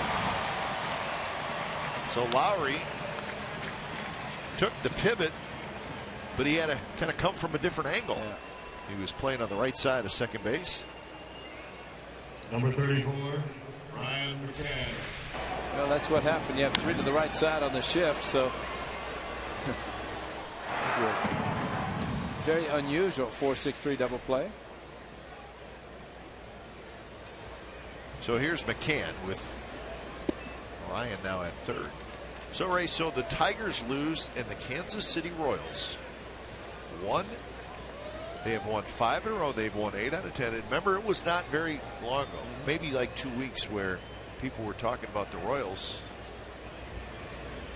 and how they just were not playing very well. Well, they're a game and a half behind the Tigers in the AL Central. And talking to a scout today, as got to the park, he said, "Thing about the Royals, if they get through 6 innings and they have a lead, they'll win." Yeah, we've talked about their bullpen, and it's been outstanding and continues to be. It's the Wade Davis. Remember, Wade Davis was with the Rays, and then he got traded with Shields. I was reading about him, and he's their setup man. He's throwing about 98 miles an hour. And then they bring in Greg Holland, who is just as nasty. So, and the third place team now in that AL Central, the Minnesota Twins. They're 3 out. 3 out. The Indians and the White Sox both lost. So a very interesting division. And I gotta believe the Tigers are scratching their head a little bit. Yeah, they're wondering, because ever since they had the plane trip from Boston to Detroit with the mechanical problem, or to Cleveland that is, the mechanical problems, and they have not played very good baseball since. Hit hard, but foul by Brian McCann. The Tigers were at one point 27-12. Wow. And since then, they have gone 7-17. Still a very good team, but just not playing very well for what is now a prolonged stretch. 3-2 pitch is low, and McCann walks. So second walk by Jim Johnson. So runners on the corners for Carlos Beltran.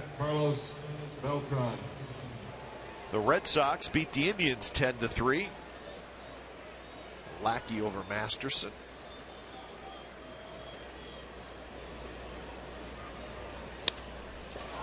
To right field, hit hard, but Moss is there, reaches up to grab it side, retired. Couple of runners stranded. Bottom of the ninth coming up from the Coliseum at 7-0 Yankees.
Seven 0. The Yankees lead. It's the bottom of the ninth inning. The Yankees going to go to their bullpen. They're going to get the rookie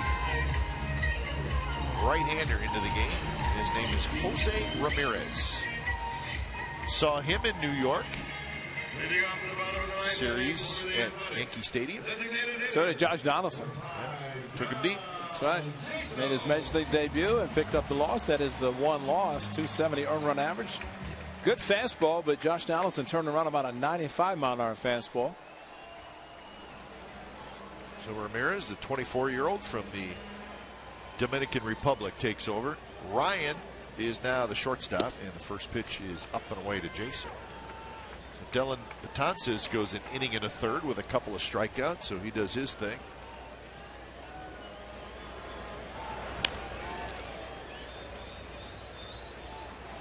Fireworks coming up after the ball game here at the Coliseum, so good share of the sellout crowd sticking around. I'm assuming those premature fireworks. I hope so. just testing them out. I hope they just did. Another foul ball left side.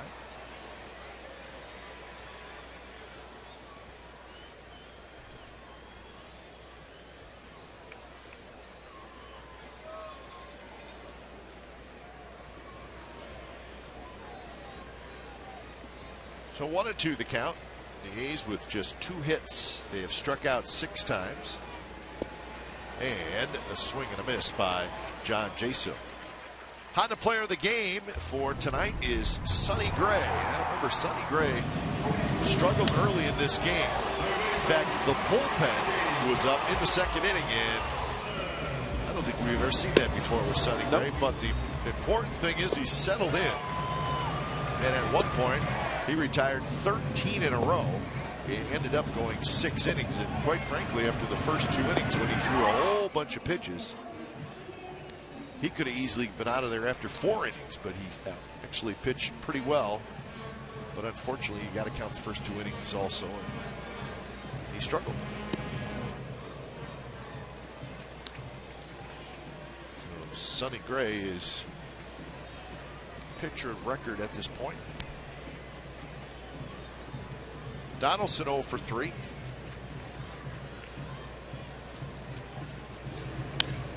And that one grounded to the right side. Roberts has it. Donaldson is retired. So 2 outs here in the bottom of the 9th inning on a very, very quiet night for the A's offense.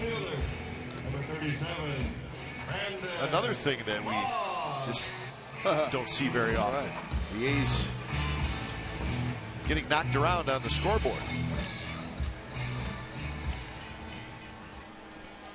You know, we all appreciate what Derek Jeter's done, but I don't think this was just because Derek Jeter was in town with the Yankees. I think they said tip your hat to Phelps, and I came to see the A's play. I did too, absolutely. I think 36,000 plus came to see the A's as well, except for the smattering of Yankee fans who were cheering every move by the Yankees, but it's not that we have not seen that before. So 2-0 to Moss. Final hope for the Athletics.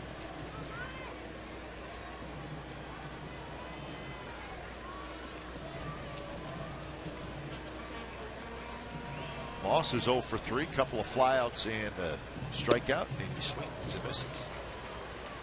Coming up after the game, the A-Team, part of the A's post-game live show. So Ken and Vince will come on over and we'll talk about tonight's game. Unfortunately, there's not a whole lot to talk about, but our fearless leader Vince Cotroneo is going to come up with something. I know it. I know it. He always does. He always does. Yeah. And it should be on time because there's so few highlights. Ken Korak won't have to worry about big highlight show, you know.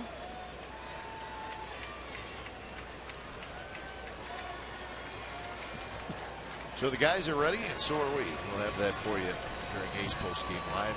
Coming up right after the ball game. 2-2 pitch outside, and now a full count.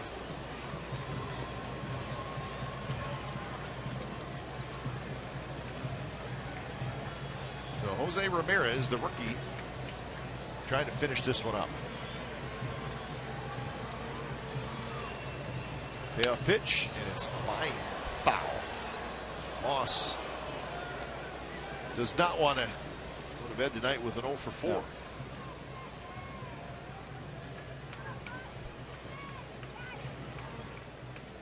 A's do have some struggling hitters right now.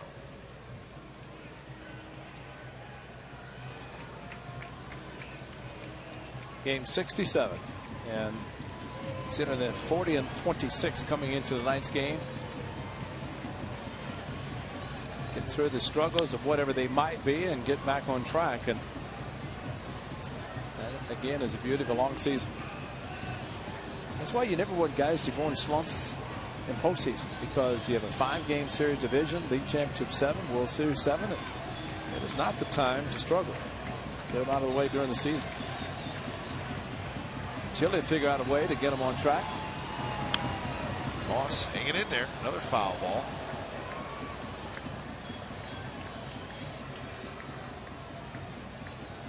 Well, if Josh Donaldson, who, as we've said, pretty sound hitter and pretty consistent, if he can go on an 0 for 24 stretch, then anybody can.